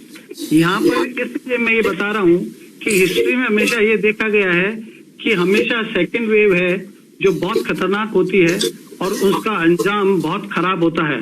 1920 में जो स्पेनिश फ्लू था उसमें करोड़ों लोगों को की डेथ हुई थी, न कि लाखों की, क्योंकि उन्होंने ढंग से अपने आप को आइसोलेट नहीं किया, क्वारंटीन नहीं किया, सरकार को कोऑपरेट नहीं किया, जिससे उसका बहुत भयावह रूप है जो सामने आया और करोड़ों लोगों की डेथ हो गई थी। आज मैं यही बताना चाहता हूं, अगर हम डेटा देखें, जैसा कि सेक्रेटरी साहब ने डेटा बताए हैं और बाकी सब डॉक्टर साहब ने बताए हैं कि आप सभी को पता है कि हमारे देश में कोविड-19 की लहर के परिणाम हम सब के सामने आने लग गए हैं। अगर आप इन्फेक्शन रेट देख लें, आप डबलिंग टाइम देख लें जो डिक्रीज हो रहा है, आप R0 फैक्टर देख लें और जो पॉजिटिविटी है उसको देख लें और म्यूटेशन देख लें, तो हमें ज्ञात होगा कि हम बहुत सीरियस दौर से गुजर रहे हैं और हमको बहुत सावधानी बरतने की जरूरत है। हम यहाँ पर पाएंगे कि देश प्रदेश में कोविड मरीजों की संख्या में दिन प्रतिदिन भयानक रूप से लगातार वृद्धि हो रही है और कोरोना अब भयंकर रूप ले रहा है। जहां तक सवाल है सरकार का, सरकार ने अपने लेवल पे प्रदेश की जनता के बचाव रखने के हर संभव इलाज मुहैया कराने में कोई कमी नहीं रखी है और भरसक प्रयत्न किए हैं। सरकार ने मेडिकल इंफ्रास्ट्रक्चर को बहुत बेहतर बनाया है। अस्पतालों में बेड्स, आईसीयू, वेंटिलेटर इनका इंतजाम किया है और साथ साथ में सरकार ने सबको निवेदन भी किया है कि कोविड-19 बिहेवियर की पालना सुनिश्चित कराने के लिए पूरे प्रयास किए हैं। अस्पतालों में डॉक्टरों, नर्सिंग स्टाफ, पैरामेडिकल स्टाफ, अन्य मेडिकल स्टाफ की पूरी व्यवस्था की है। टेस्टिंग क्षमता की 0 से 70,000 तक कर दिया है। इस प्रकार तमाम इंतजामों में कोई कमी नहीं रखी गई है और टेस्टिंग, कॉन्टेक्ट ट्रेसिंग की कार्रवाई राज्य सरकार खूब लार्ज स्केल पे कर रही है और माइक्रो कंटेनमेंट है वो भी लार्ज स्केल पर बनाया जा रहा है और प्रचार प्रसार जन आंदोलन के माध्यम में भरसक प्रयत्न किए जा रहे हैं। लेकिन यहाँ ग्राउंड लेवल पे पिक्चर डिफरेंट है, क्योंकि ये कोविड महामारी सेकेंड वेव बहुत खतरनाक है। फर्स्ट वेव और सेकेंड वेव को देखें तो लगता है कि सेकेंड वेव बहुत एग्रेसिव है और लेकिन लोगों में फियर बहुत कम हो गया है, जबकि पहले वेव में फियर ज्यादा था और वायरस बहुत एग्रेसिव नहीं था। इसलिए हमारा कर्व है जो नंबर बढ़े वो स्लो राइज हुआ था, जो कि अभी स्टीप राइज है। पहले के कंपैरिजन में अभी मृत्यु भी ज्यादा है और नया म्यूटेंट वायरस आ गया है जो बहुत खतरनाक है। साइंटिस्ट की राय के अनुसार अप्रैल और मई का महीना जो हमारे देश और प्रदेश के लिए बड़ा क्रूशियल और कठिन है। इन दिनों में हम साक्षात देख रहे हैं कि जितने केसेस पिछले साल 8-10 महीनों में आए थे उतने इस साल में 2 महीने में ही आ गए हैं और दिन प्रतिदिन केसेस का नंबर, मृत्यु का आंकड़ा भी बढ़ता जा रहा है, जो कि एक अत्यंत चिंता का विषय है। इसका सबसे बड़ा कारण है कि हमारे देश प्रदेश में कोविड डिसिप्लिन की पालना, जैसे कि मास्क लगाना, 2 गज की दूरी नहीं बनाकर रखना और बार बार हाथ धोना और जनता द्वारा नहीं की जा रही है। एक सर्वे में बताया गया है कि एक पॉजिटिव केस के पीछे करीबन 40 व्यक्ति बिना कोई तकलीफ के एसिम्प्टोमेटिक घूम रहे हैं। तो आप अंदाज लगा सकते हैं कि अगर हम 1 लाख का आंकड़ा रखते हैं तो 40 लाख और लोग भी इस तरह के घूम रहे हैं जो कि बीमारी से पीड़ित हैं, जिनका हमको पता भी नहीं है और वो लगातार इन्फेक्शन को फैला रहे हैं। एक दूसरे में फैलाने से इन्फेक्शन के लगातार एक चेन बन गई है, उसको तोड़ना बहुत जरूरी है। मैं यहाँ बताना चाह रहा हूँ कि स्थिति बहुत खतरनाक और भयानक है। अगर हमारे कठोर और सख्त कदम नहीं उठाए गए तो बहुत ही डरावने परिणाम हो सकते हैं। अतः मैं जनता से, जनप्रतिनिधियों से, सभी से हाथ जोड़ के विनती करता हूं कि सरकार के साथ मिलकर वो कड़े से कड़े कदम उठाएं, जैसे कि लॉकडाउन करना। यहाँ पर मैं समझाना चाहता हूं कि लॉकडाउन का बेसिकली एक लेमैन के समझने के लिए क्या है। जैसा कि वीरेंद्र सिंह जी ने बताया कि अपने आप को स्टैंड स्टिल कर लेना। जो वायरस है जो घूम रहा है, वायरस अपने आप आपके घर नहीं आएगा। वायरस को तो कोई जाके बाहर से ही अपने घर लाएगा और अपने सारे घर वालों को इन्फेक्ट कर देगा और वो ऐसा स्प्रेड हो जाएगा कि एक से दूसरे में फैलता जाएगा और एक चेन बनती जाएगी। चेन बनेगी तो म्यूटेशन होएगा और नए तरह का वायरस आएगा जिसपे दवा असर नहीं करती है, न जान से पता चलता है और उसमें मृत्यु दर बहुत ज्यादा होती है। इसलिए हमें ये सबसे बड़ा ऑब्जेक्टिव है तो इसको ब्रेक करना, क्योंकि वायरस की साइकिल 14 दिन की होती है। क्योंकि पहले जब वो अंदर घुसता है तो वो अपना नंबर बढ़ाता है, दूसरा है वो जो बॉडी के ऑर्गन है उस पर अटैक करता है और दूसरों को फैलाता है, शेडिंग ऑफ वायरस कहते हैं जिसको। और तीसरा है कि उसके सिम्टम डेवलप होते हैं अगर उसको दूसरा आदमी नहीं मिलता है और तो ये चेन है जो ब्रेक हो जाती है, एक के बाद दूसरा मरीज नहीं मिलेगा, दूसरा इंसान नहीं मिलेगा तो ब्रेक हो जाएगी। और ब्रेक हो जाएगी तो हम इस 14 दिन की साइकिल को पूरा करके जो भी हमारी महामारी है उस पर विजय प्राप्त कर सकते हैं। और वो संभव और कोई चीज से नहीं है।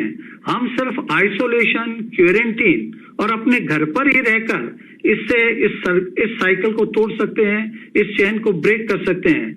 जो मोस्ट इंपॉर्टेंट पॉइंट है इस चेन को ब्रेक करना, जो 14 दिन का मिनिमम, 14 दिन से 3 हफ्ते का, क्योंकि लाइफ साइकिल ऑफ वायरस की स्टडी करें तो उससे पता चलता है कि वायरस को मारने के लिए कम से कम इतने दिन के लिए हमें स्टैंड स्टिल और अपने आप को आइसोलेट रखना जरूरी है। अगर आप लोग टीवी पर देखें कि हमारे पड़ोसी राज्य में जैसे कि महाराष्ट्र और गुजरात एवं अन्य राज्यों में बहुत संख्या में केसेस बढ़ रहे हैं और मृत्यु दर बहुत ज्यादा है, जो कि ज्यादातर यंग में है, इंक्लूडिंग द दिल्ली। यहाँ यह देखा गया है कि कई स्टेट्स में इंक्लूडिंग दिल्ली बेड्स की, दवा की, ऑक्सीजन की बहुत कमी हो गई है। ये हमारे यहाँ भी हो सकती है। सावधान रहें। मैं आपको डरा नहीं रहा हूँ, आपको विनती कर रहा हूँ। सरकार है जो अपने पूरे एफर्ट्स कर रही है। सरकार आपके लिए इंफ्रास्ट्रक्चर बहुत रॉबस्ट तैयार किया है।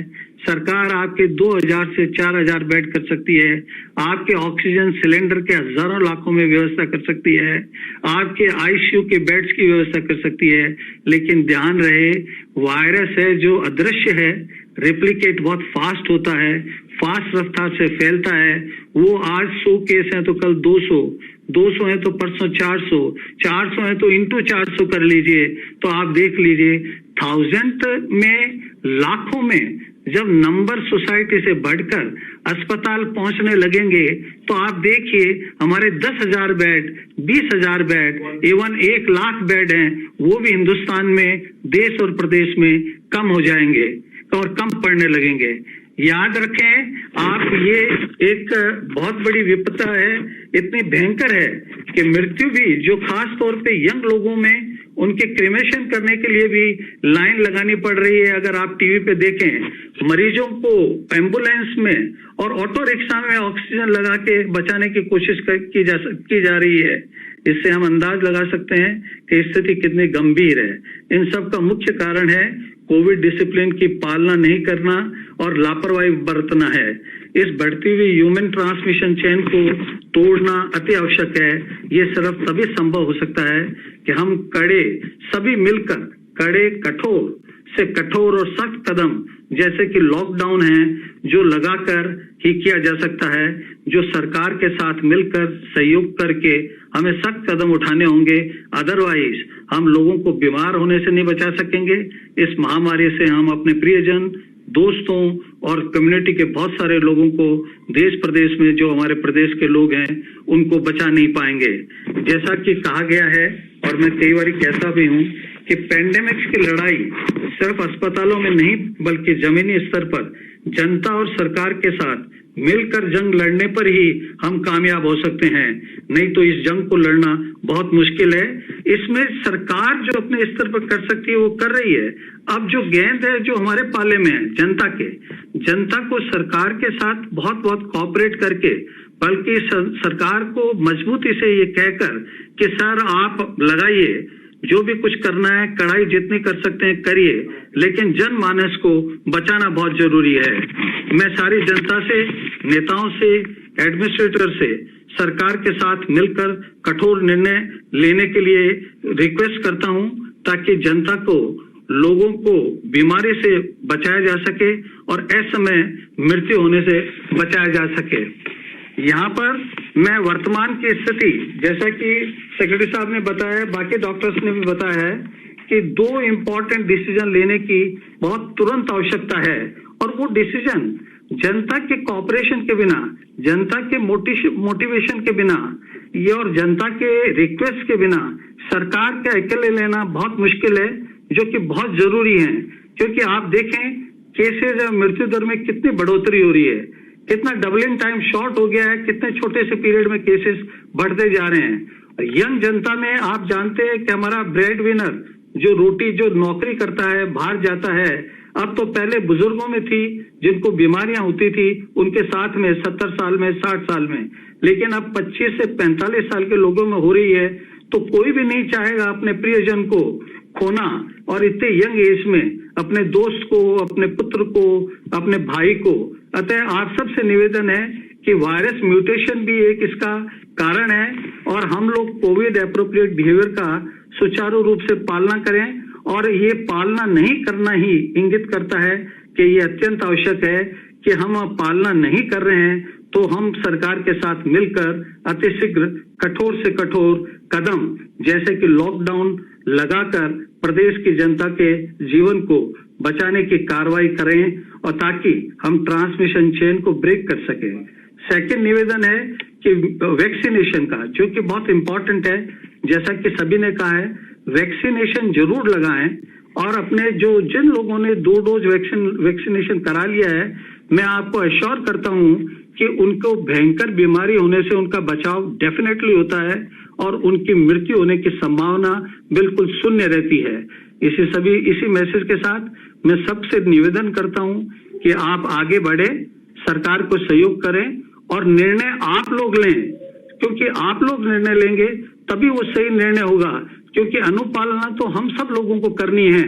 हम सरकार से निवेदन करें, सरकार के साथ कंधे से कंधा मिलाएं, और कहें सर आप कठोर से कठोर निर्णय लीजिए, उसकी पालना हम करेंगे, क्योंकि पालना आपको करनी है। जब तक आप पालना नहीं करेंगे, हम महामारी से नहीं जीत सकते हैं। अतः आपसे निवेदन है कि आप सरकार का साथ दें, और सरकार से रिक्वेस्ट करें कि वो ज्यादा से ज्यादा जितने सख्त कदम, इंक्लूडिंग द लॉकडाउन तक लगाना चाहे, जो कि 2 हफ्ते से 3 हफ्ते का जरूरी है, लगाएं और जनमानस को बचाएं। धन्यवाद। Thank you.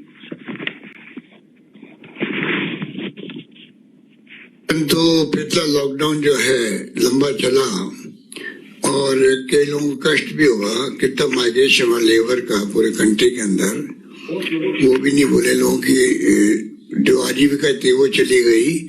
इतने लोगों में कई तरह के विचार पैदा होते हैं पब्लिक के अंदर भी, इसलिए सारी बातें सुन के समझ के उसके बाद फैसला करना पड़ेगा।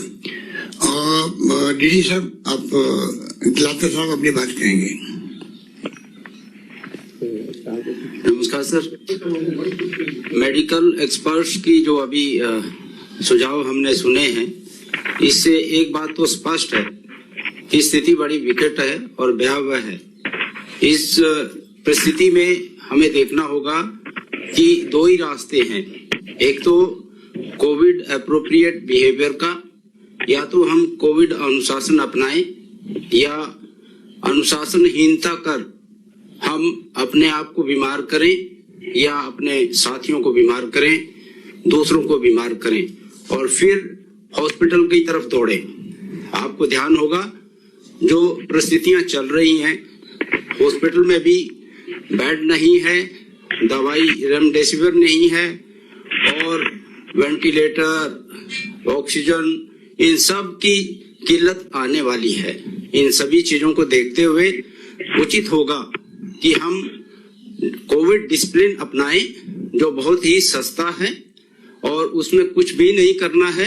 अनावश्यक घर से नहीं निकले, और जब भी निकले पूरा मास्क लगा के निकले और 2 गज की दूरी बनाए रखें। जहां तक दुकानदारों का और दूसरे संस्थानों का सवाल है, उनको भी ध्यान रखना होगा। जो भी उन्हें अनुमति मिली हुई है इस कर्फ्यू के दौरान खोलने की या अपनी संस्थाएं चलाने की, उसमें उन्हें भी कोविड अनुशासन अपनाना चाहिए। उन्हें देखना होगा कि वो स्वयं भी इसकी पालना करें, मास्क लगाएं और इंश्योर करें जो भी ग्राहक उनके पास आ रहा है, जो भी क्लाइंट उनके साथ इंटरेक्ट कर रहा है, वो भी कोविड अप्रोप्रिएट बिहेवियर की पालना करे। मसलन कि जब भी कोई क्लाइंट उसके यहाँ जैसे दुकान पर आए, वो गोले बनाकर सुनिश्चित करें कि 2-2 गज की दूरी पर वो खड़े हों और प्रॉपर लाइन में हों। वो इसके लिए पुलिस का सहयोग करें और पुलिस भी उनके लिए वहां पर है। और मैं आम नागरिकों को भी निवेदन करना चाहूंगा, ध्यान रहे कि पुलिस सड़क पर धूप में क्यों खड़ी है, वो आपकी मदद के लिए खड़ी है, आपकी सहायता के लिए खड़ी है। कृपा करके उनका सहयोग करें और हम आपकी सेवा के लिए तत्पर हैं। और जो भी कोविड अनुशासन पालना कराने की बात है वो हम करवा रहे हैं और आगे इस महामारी से बचाने के लिए और सुनिश्चित करेंगे कि कोई भी अनुशासनहीनता ना करें और अनुशासन की पूरी तरह पालना करें।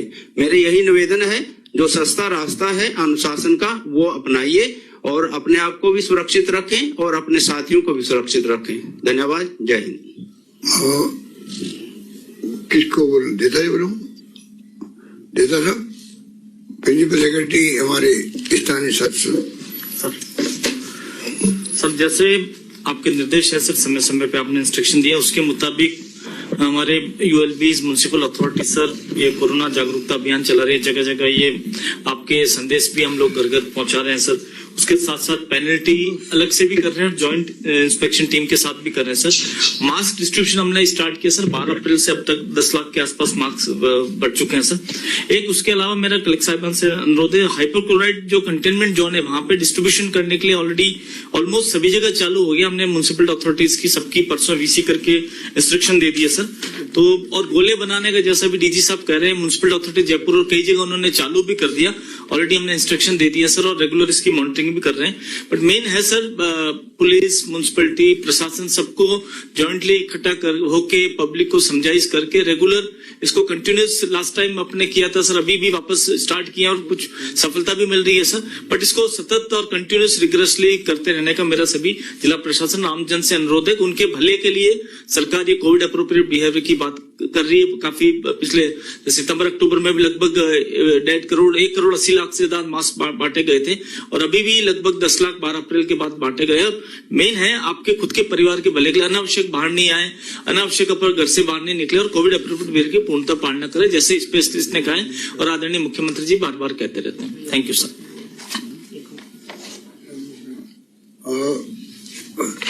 Principal secretary home Abhay Kumar जी।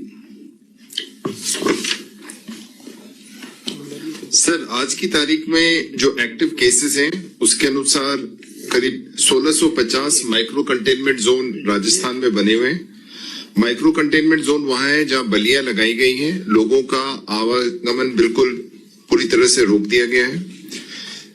हमारा प्रदेश आज कोविड के संदर्भ में हाई कोविड बर्डन स्टेट है और जो संख्या आज सेक्रेटरी मेडिकल एंड हेल्थ ने कहा जितने केसेस आज हैं वो अगले 4-5 दिन में उतने ही केसेस वापस और आ जाएंगे। तो ये जो स्थिति है इससे हमारी जो इंफ्रास्ट्रक्चर है वो काफी स्ट्रेस में है। आप जानते ही हैं कि भारत सरकार के स्तर पे भी आज की डेट में मेडिकल ऑक्सीजन की इंपोर्ट की बातें हो रही हैं और एक जितने भी मेडिकल की ऑक्सीजन है उसके लिए एक नेशनल प्लान बनाया गया है। ये एक बहुत बड़े क्राइसिस का द्योतक है। ध्यान में रखने की बात यह है कि बार बार अभी डॉक्टर साहब ने भी कहा था और सभी का ये व्यू है कि जो स्पीड ऑफ स्प्रेड है जो हमारे सेक्रेटरी मेडिकल एंड हेल्थ ने कहा था उस पे किसी न किसी प्रकार से हमें ब्रेक लगाना आवश्यक है। और चाहे वो भोपाल की बात करें, महाराष्ट्र की बात करें, यूपी की बात करें, उन्होंने आगे जब स्थिति खराब हुई तो कर्फ्यू वाली स्थिति बनानी ही पड़ी।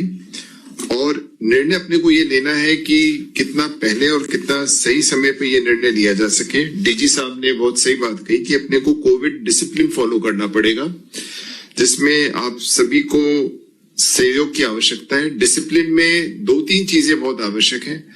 पहली बात तो यह है कि मास्क लगाना और उस व्यक्ति को टोकना जो आपके सामने मास्क नहीं लगाया है, क्योंकि जैसा इसमें वैज्ञानिक बता रहे हैं और एक्सपर्ट्स बता रहे हैं कि यदि आपने भी मास्क लगा रखा है, सामने वाले ने भी मास्क लगा रखा है और आपने आपस में 6 गज की दूरी रखी है, तो कोविड के स्प्रेड के चांसेस काफी नगण्य से हो जाते हैं। और इसीलिए जो आप बाजार में जाएं, कार्यालय स्थल पे जाएं, उसमें दूरी बनाई कर रखें। उसके लिए अपने को संयम रखना पड़ेगा।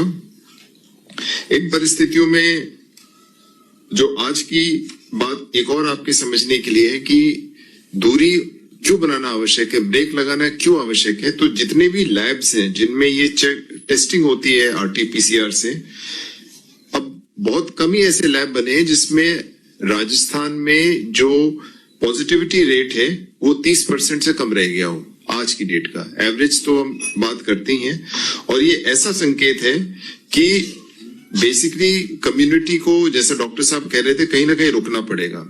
और एक अपील मैं जरूर करूंगा सभी से कि क्योंकि पूरे भारत में इस प्रकार से कोविड बढ़ा हुआ है, तो बाहर से जितने लोग आ रहे हैं उनसे आप हाथ जोड़ के ये जरूर कहें कि आप 15 दिन क्वारंटाइन रहें, क्योंकि आप अपने जान पहचान के लोगों को, आपके रिश्तेदारों को, आपके परिवार को असुरक्षित करेंगे, उनको खतरा होगा। तो क्वारंटाइन ये सामाजिक है। पहले भी क्या हुआ था, ग्रामीण क्षेत्रों में हमारी जो पंचायत की और विलेज की जो टीम्स थी, उन्होंने काफी अच्छी तरह से इनको इंश्योर किया था पिछले वर्ष। मेरी अपील है सभी से, चाहे वो ग्रामीण क्षेत्र में हो या अर्बन क्षेत्र में हो, हमारे पार्षद मित्र हो या हमारे पंच हो, कि आप अपने अपने क्षेत्रों में जो क्वारंटाइन की व्यवस्था है, जो भी व्यक्ति बाहर से आ रहा है, उसको थोड़ी मजबूती से करेंगे तो ही जाके इसमें ब्रेक लगेगा, तो ही हमारी ये जो चेन बन रही है, जो हमारी रफ्तार आज ग्राफ दिखाया था बढ़ने का, वो रुक पाएगा। इतना ही कहना चाहता हूँ।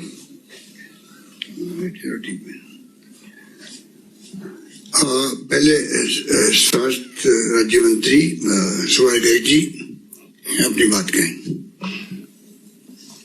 माननीय मुख्यमंत्री जी, माननीय स्वास्थ्य मंत्री रघु शर्मा जी और BCA के माध्यम से जुड़े हुए सभी मंत्री परिषद के माननीय सदस्यगण और जिला प्रशासन के सभी अधिकारीगण यहाँ बैठे हुए हैं।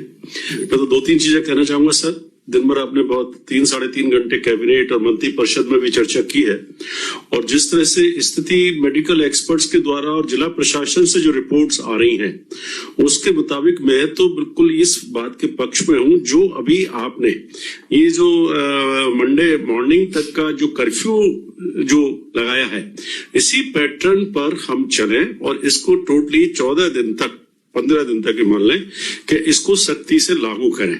और जो चीजें जिनको जो अभी खुली हुई हैं, जो मैंने उस वक्त भी जिक्र किया था कि जैसे किराना की दुकानें हैं, डेयरी हैं, प्लस इंडस्ट्रियल वर्कर है, इंडस्ट्रीज हैं, इसी तरह से सब्जी मंडी, सब्जी वाले हैं, इनको छूट देते हुए, या टेंट हाउसेज है, और जो दी है, जो गाइडलाइंस अभी दी है, उसका सख्ती से पालन करते हुए, और ये करना पड़ेगा सर। अदरवाइज तो कितना भी अपन सपोर्ट सिस्टम प्रोवाइड कर देंगे आप, और लग भी रहे हैं आप सर, और पूरा विभाग भी लग रहा है, सभी प्रशासन के अधिकारी लग रहे हैं, लेकिन जिस तरह से गति चल रही है उस स्पीड को रोकना बड़ा मुश्किल होगा। और भारत सरकार ने जो स्थिति पैदा की, मैं तो बिल्कुल ये कहना चाहूंगा सर कि जो 3 महीने, मैं बिल्कुल इसको निष्क्रियता मानता हूं गवर्नमेंट ऑफ इंडिया की, कि जो कम से कम रेमडेसिविर की बात, ऑक्सीजन की बात, प्लांट्स की बात, जब पूरे दुनिया में ये हो रहा है कि किस स्पीड से जो है इस कोरोना बढ़ा है, तो उनको सबक लेना चाहिए था। राजस्थान ने जितना बेस्ट प्रबंधन आपके मार्गदर्शन में किया,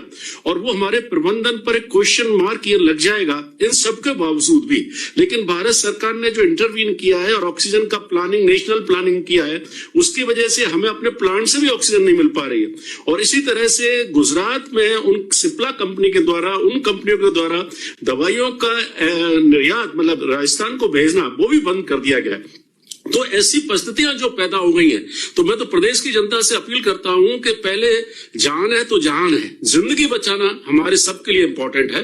तो मेरा ये मानना है कि कोरोना जो कोविड बिहेवियर उसका भी पालन सख्ती से कराएं जहां छूट दी जा रही है, और प्लस इसका जो लॉकडाउन तो नहीं कहूंगा मैं कंप्लीट लॉकडाउन, जो मॉडिफाइड जो अभी आपने 3 दिन किया है जो मंडे मॉर्निंग तक है, इसको हम शक्ति से लागू करते हुए तो मैं समझता हूं हम राजस्थान को बचा पाएंगे।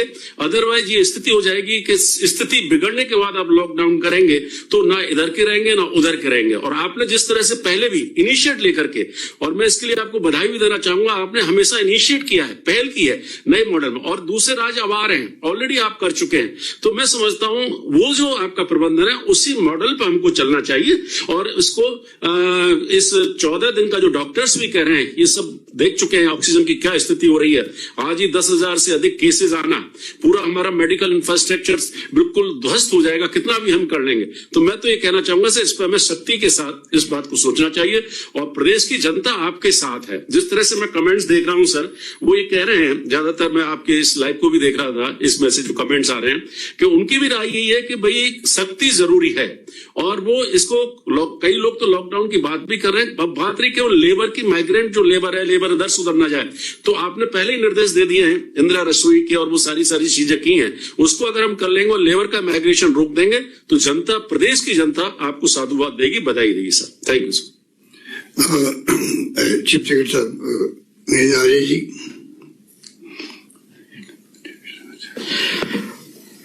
परम आदरणीय मुख्यमंत्री महोदय, स्वास्थ्य मंत्री जी, स्वास्थ्य राज्य मंत्री जी, और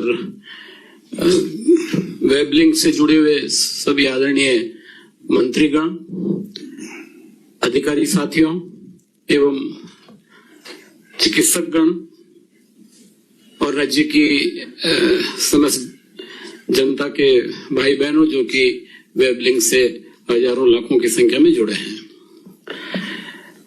काफी बातें कही जा चुकी है और उन्हीं को दोहराव करने की मैं आवश्यकता नहीं समझता, और अब तो हम सब काफी इस बारे में जानने भी लग गए हैं।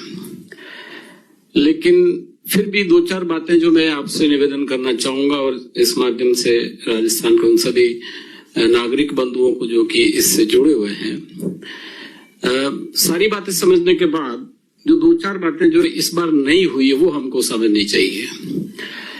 पहली बात तो यह है कि पहले हम ये इस मान्यता में विश्वास रखते थे कि कोरोना केवल शहर का फिनोमेना है, कोरोना केवल एक शहरी घटना है।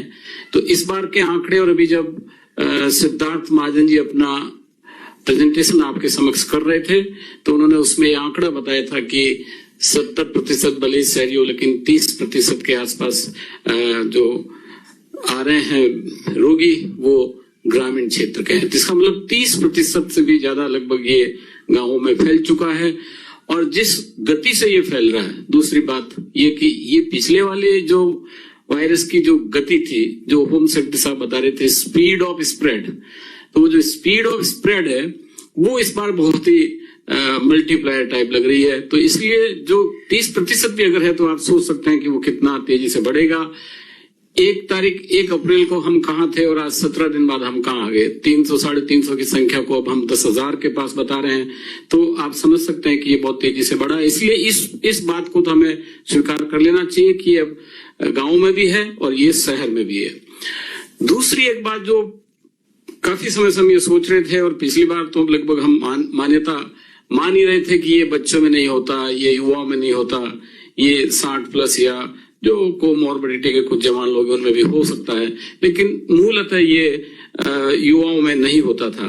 लेकिन आज के आंकड़े या जो इस समय जो आंकड़े हमारे सामने आ रहे हैं, और जिस तरह से आपको सिद्धार्थ महाजन जी ने बताया होगा, आपने देखा भी होगा कि अधिकतर जो है केसेस हैं अब नए रूप में जो सामने आया वो 45 और 45 की उम्र के नीचे के लोग भी इसमें रोगी हुए हैं, ग्रस्त हुए हैं। और मृत्यु के अगर आंकड़े भी देखें तो उसमें भी कुछ ऐसे अंक शामिल हैं जिनकी उम्र 45 से कम है। तो ये 2 बातें महत्वपूर्ण है कि ये गांव में भी फैल रहा है।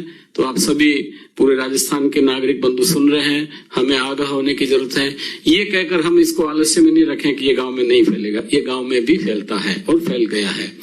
और उसी तरह से उम्र का सवाल है। अब मैं सोचता हूं कि मूलतः हमें 2 बातों पे ध्यान देना है कि एक तो कोरोना हो जाए तो हम क्या करें और एक कोरोना न हो तो इसके लिए क्या होना चाहिए। तो आपने देखा होगा कि पिछले 1 साल से जब ये प्रारंभिक स्टेज में कोरोना राजस्थान में प्रारंभ हुआ था, उस समय से ही सरकार ने माननीय मुख्यमंत्री जी के निर्देशन में अभूतपूर्व कार्य किया, चाहे बोले वो इंफ्रास्ट्रक्चर डेवलपमेंट का था, चाहे बोले वो गरीब लोगों को सहायता देने का था, चाहे बोले वो क्षेत्र में किसी तरह से मेडिकल की समस्याओं को दूर करने का था। और ये उसी का मैं सोचता हूँ कि सिस्टमेटिक मॉनिटरिंग का परिणाम था कि भारत में राजस्थान का जो परफॉर्मेंस है बहुत अच्छा माना गया। फिर बीच में कुछ कमी हुई तो हम लोग थोड़ा सा उसमें सोचे कि भाई हम सुरक्षित हैं, संभवतः कोरोना अपने अंतिम स्टेज पे है।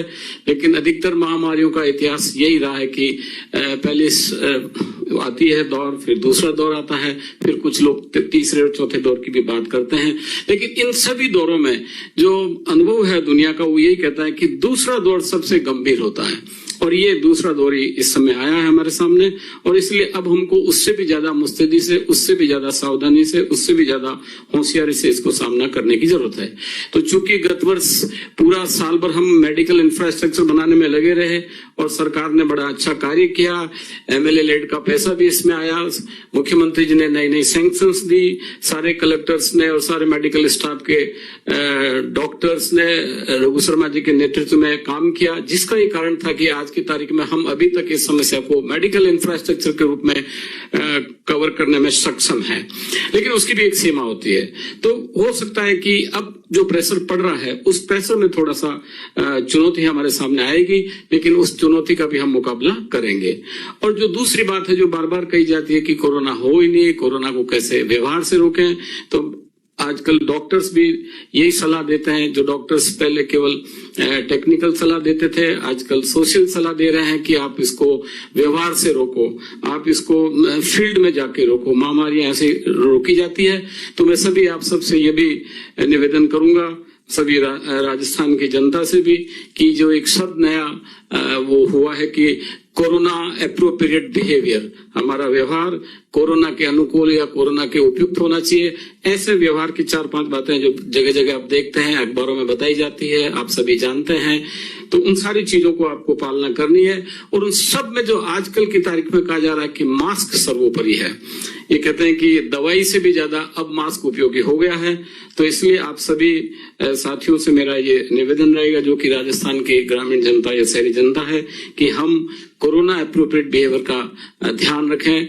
और आप जानते हैं कि जब महामारी फैल जाती है तो उस समय शासन का भी एक कर्तव्य होता है और सरकार को भी कुछ उसमें आवश्यक कदम उठाने पड़ते हैं। तो अगर जन आंदोलन से, समझाइश से, जागरूकता से, आपके स्वयं के व्यवहार से हम सब इस बीमारी को कंट्रोल करें और अच्छे तरीके से उसको नियंत्रित करें, तो उस सब का मैं सोचता हूँ कि अच्छा प्रभाव है। और फिर कई बार ऐसी घटनाएं हो भी जाती है तो शासन को भी आगे आके उसको रोकना पड़ता है। तो मैं सोचता हूँ कि जिस तरह से ये 2 दिन का कर्फ्यू चला, इस पे भी कोई निर्णय किया जाएगा। लेकिन सब कुछ होने से पूर्व में आप सभी भाई बहनों से यही मेरा आग्रह है कि हम अपने व्यवहार में कोरोना की अनुकूलता लाएं, हम अपने जागरूकता से अपने आप को संभालें, और ताकि हम संभलेंगे, परिवार संभलेगा, समाज संभलेगा, राज्य संभलेगा, तो निश्चित रूप से राज्य में कोरोना का प्रकोप कम होगा। जहां तक दवाइयों का, जहां तक ऑक्सीजन का, बेड्स का, वेंटिलेटर्स का, रेमडेसिविर का या टोसिलिजुमेब का, ये सारी जो व्यवस्थाएं हमको करनी है, हम लगे हुए हैं। आपको हम निश्चित करते हैं कि जितना भी संभव होगा, जितना भी हमें आवश्यक होगा हम करेंगे, किसी प्रकार का कोई अभाव नहीं आने देंगे। लेकिन आपसे जो अपेक्षा है, राज्य के नागरिकों से जो अपेक्षा है, और वो एक अनुकूल व्यवहार की अपेक्षा है, उस अनुकूलता को आप अपनाएं और उस अनुकूल व्यवहार का अनुपम उदाहरण आपको पेश करना चाहिए, ताकि सरकार के प्रयास और आपका साथ दोनों मिलकर हम इस महामारी को समापन या महामारी का अंतत्व जैसे कहना चाहिए कि नियंत्रण कर सके। धन्यवाद। अब हमारे स्वास्थ्य मंत्री रघु शर्मा जी अपना संबोधित करेंगे। आदरणीय मुख्यमंत्री महोदय, हमारे स्वास्थ्य राज्य मंत्री सुभाष गर्ग जी, मंत्रिमंडल के सभी साथीगण, चीफ सेक्रेटरी साहब, डीजीपी साहब, समस्त अधिकारीगण और वीसी से जुड़े हुए तमाम साथियों, सारी बातें आपके सामने आई है। विशेषज्ञ चिकित्सकों का दल पिछले 1 साल से माननीय मुख्यमंत्री जी के नेतृत्व में काम कर रहा है, जो समय समय पे हमें एडवाइस देता रहा है। उनके विचार भी हमने आज सुने। पिछली बार जो कोरोना महामारी का दौर आया था, उस महामारी के दौर में और वर्तमान जो दौर आया है उसमें क्या अंतर है, उसको ढंग से उन लोगों ने आप सबके सामने रखा है। पिछले दौर में ग्रामीण इलाकों में ज्यादा नहीं था, यंग जनरेशन में नहीं था। आरटीपीसीआर टेस्ट में जांच करवाने पर पॉजिटिव आ जाते थे। अब ये जो नया दौर शुरू हुआ है, इसमें आरटीपीसीआर टेस्ट में आप जांच कराएंगे, नेगेटिव आएगा, निमोनिया हो गया, लंग्स में इंफेक्शन आ गया, सीटी स्कैन कराएंगे तब पता चलता है कि आप पॉजिटिव है। तब तक बहुत देर हो जाती है और सीधा ऑक्सीजन सपोर्ट पे या हाई फ्लो ऑक्सीजन पे पेशेंट को लेना पड़ता है। और ये जो कैजुअलिटीज हो रही है, इसका भी प्रमुख कारण यही है। एक व्यक्ति, जैसा चिकित्सक हमारे बताते हैं, एक संक्रमित व्यक्ति 1 सप्ताह के अंदर 125 लोगों को संक्रमित कर सकता है। पिछला दौर जब चला, हम करीब maximum 35,000 test RTPCR per day किए होंगे हमने,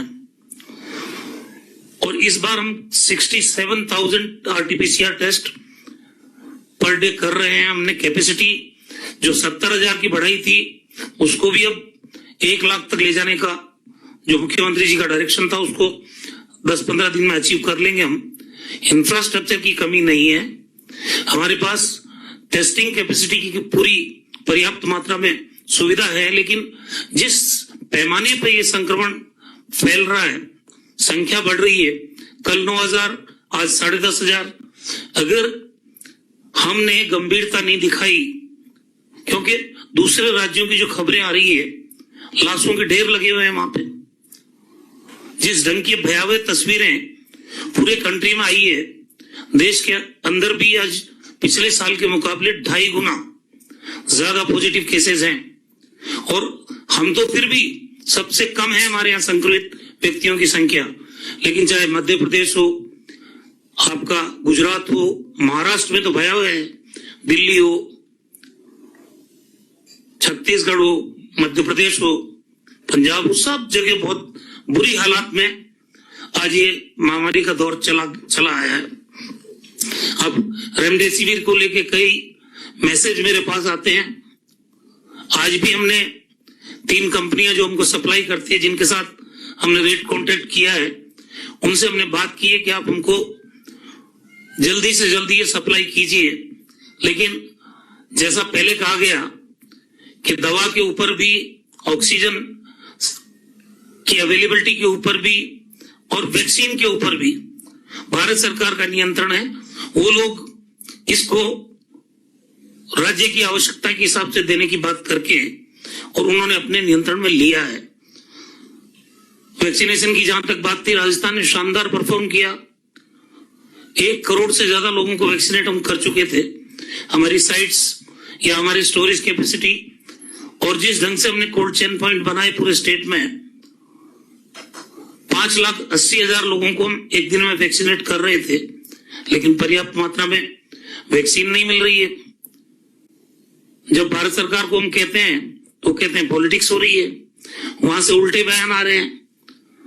कुल मिला के जो 45 साल की जो इन्होंने एज लिमिट रखी थी कि उससे ऊपर के लोगों को वैक्सीनेट किया जाएगा, 2 करोड़ 9 लाख लोग थे वो, और हम 7 लाख डोज पर डे देने के लिए हमारी तैयारी थी।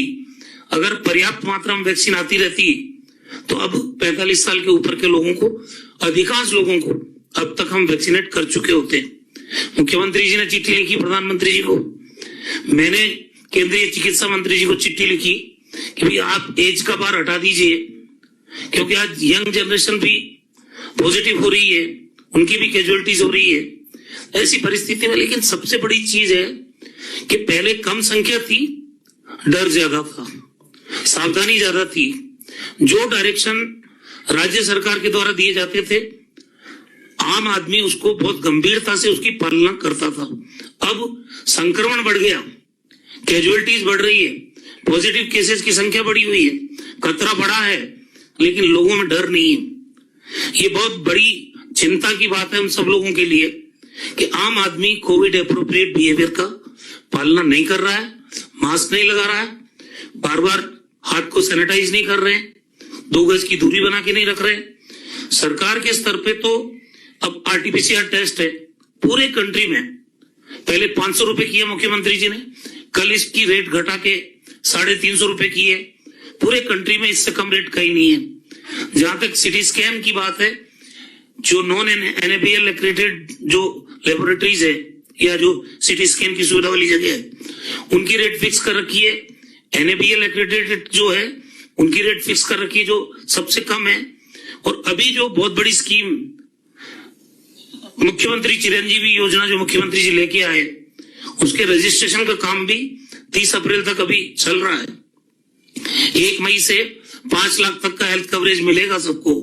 तो वो रजिस्ट्रेशन का काम भी सबसे मैं अपील करना चाहता हूं कि आप कर लें, ताकि कोविड को उसमें सम्मिलित किया है अभी उसी पैकेज में, तो 5 लाख तक का कैशलेस आपको वो बेनिफिट भी मिल सकता है। बहुत सारी बातें हैं, लेकिन सबसे बड़ी चीज है कि सावधानी रखने की और लोगों में भय। जो विलेज कमेटीज पहले बनाई थी उन्होंने बहुत शानदार काम किया पिछली बार। अभी उन विलेज कमेटीज को भी सक्रिय होने की जरूरत है, चाहे कुंभ से कोई आए, चाहे कोई पड़ोसी राज्यों से आए। अगर गांव में कोई आदमी आता है पड़ोसी राज्यों से, तो गांव की जो विलेज कमेटी है उस सक्रियता से उस व्यक्ति को 14 दिन क्वारंटीन में रखे, मॉनिटरिंग करे उसकी। ये भी आज सख्त जरूरत है। बॉर्डर पे भी जो लोग बाहर से आ रहे हैं, आरटीपीसीआर टेस्ट हमने कंपलसरी किया है, लेकिन लोग नहीं करा के आते हैं। तो जो लोग करा के आ रहे हैं उनके तो अलाउ किए जाने चाहिए, लेकिन जो नहीं करा के आए उनके लिए एंटीजन टेस्ट की सुविधा राज्य सरकार आज से कर रही है। तो वहां कैंप लगाने की भी बात है, आधा घंटा अगर उनको बैठना भी पड़े तो बैठाएंगे। सारे सरकार के स्तर पे जो कदम उठाए जाने चाहिए वो उठा रहे। हेल्थ इंफ्रास्ट्रक्चर की कमी नहीं। 1 साल में आपके सामने पूरे राजस्थान में जिस ढंग से हेल्थ इंफ्रास्ट्रक्चर को मजबूत किया है राजस्थान में, लेकिन जब संक्रमण ज्यादा बढ़ेगा तो ये भी नाकाफी होगी चीज। इसलिए सबसे जरूरी है कि हम कोविड एप्रोप्रिएट बिहेवियर की पालना सुनिश्चित करें। बहुत बहुत धन्यवाद।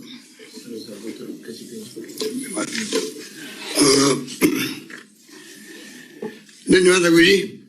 मैं समझता हूँ कि सारी बातें विस्तार से हो गई है। सुबह भी 3-4 घंटे बैठे हम लोग डिस्कस करके फैसला कर लेंगे। एक बात जो अभी रघु शर्मा जी कह रहे थे कि राजस्थान वो राज्य है जहाँ पर पहले हमने फ्री मेडिसिन की शुरुआत करी थी, कुछ फ्री टेस्ट शुरू किए थे। उसी प्रकार की अब जो पहले भामाशाह योजना थी राजस्थान की 3 लाख तक की थी वो, और केंद्र सरकार की योजना थी 5 लाख की। हम दोनों को मिला दिया था और एक योजना बनाई। आप जुड़ गए सर, परंतु अब हमने तय किया बजट के अंदर। बजट में मेरी घोषणा थी कि हम लोग राजस्थान भर के लोगों का बीमा करेंगे, सभी का 5 लाख का। और ये इतनी बड़ी महत्वाकांक्षी योजना है जिनमें 3,500 करोड़ रुपए का प्रीमियम सरकार देगी। अब उसमें सिर्फ ये करना है कि जो पहले से जिनको मिल रहा है बीमा, उनको रजिस्टर करना जरूरत नहीं है ई मित्रों में। बाकी जो लोग हैं लघु और सीमांत किसान हैं, उनको रजिस्टर करना है फ्री के अंदर, कोई पैसा नहीं लगेगा। सिर्फ जो पैसे वाले हैं, जो दे सकते हैं, इनकम टैक्स पेयर हैं इत्यादि, उनको 850 रुपए 50% उनका प्रीमियम भी सरकार देगी। उनको सिर्फ 850 रुपए दे के इसे जोड़ना है। मुझे चिंता इस बात की है कि 30 अप्रैल तक अगर नहीं जुड़े वो लोग, क्योंकि हमने 50 करोड़ रुपए दे करके कोविड-19 को शामिल कर दिया इस स्कीम के अंदर। डायलिसिस को भी शामिल कर लिया है। अब सवाल ये कि अगर एक मई से योजना शुरू हो जाएगी, 1 मई से, और अगर जो नहीं जुड़ेगा और बायदा में बीमार पड़ गया, चाहे कोविड से या और किसी कारण से, और अस्पताल में भर्ती हो गया, सरकारी अस्पताल में तो फ्री इलाज है, आप सबको मालूम है, कोविड का भी, चाहे वो सीटी स्कैन हो, चाहे वो मेडिसिन हो, सारा कुछ फ्री है। परंतु प्राइवेट में के बाद जाना पड़ता है तो उसको जो बिल बनेगा 50,000, 1 लाख, 2 लाख, 3 लाख जो भी है, तो बीमा कंपनी उसको पैसे नहीं देगी अगर रजिस्टर नहीं करवाएगा तो जिस बीमा कंपनी से हमने एग्रीमेंट किया है 1 मई से वो प्रारंभ हो जाएगा। 1 मई या 1 मई के आगे कोई बीमार पड़ेगा तो 5 लाख तक का आपके परिवार का बीमा हो चुका होगा, सरकार प्रीमियम दे चुकी है। तो मैं आपसे अपील करना चाहूंगा, करीब 6 लाख लोग जुड़े हुए हैं इस प्रोग्राम में, 6 लाख लोग जुड़े हुए हैं, और इतने मैसेजेस आ रहे हैं कि कोई कहते हैं हम 40 लोग साथ बैठे हुए हैं, कोई कहते हम 20 लोग साथ बैठे हुए हैं। तो मुझे लगता है कि सबका जो कमिटमेंट है राजस्थान में कोरोना का जो जंग है उसका मुकाबला करें सब मिलके। बहुत भारी और भयानक स्थिति है जो आपने सुन ली है। जनरली ये प्रयास रहता है कि लोगों का कॉन्फिडेंस बना रहे, परंतु क्योंकि सच्चाई का अगर सामना नहीं करेंगे तो हम लोग इसमें कामयाब नहीं हो पाएंगे। महाराष्ट्र की सच्चाई पूरे देश और दुनिया देख रहा है कि वहाँ क्या हालात है। मैंने सुबह भी कहा कि पिछली बार पूरे जो कोरोना दौर के अंदर पूरे देश के अंदर सब मिला करके 97 लाख लोग संक्रमित हुए थे, पर डे होते थे 57,000।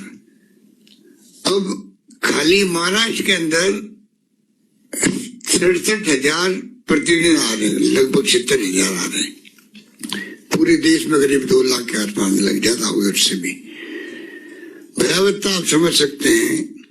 जो बच्चों को हिट कर रही है, छोटे बच्चों को, युवाओं को ज्यादा कर रही है, फास्ट संक्रमित हो रहे हैं लोग, तो इसलिए परिवार के परिवार इसलिए आते हैं कि इतना जल्दी वो फास्ट एक्ट करता है जिससे कि पूरा परिवार ग्रसित हो जाते हैं, और पूरे देश के अंदर इसीलिए तेज गति से फैल रहा है।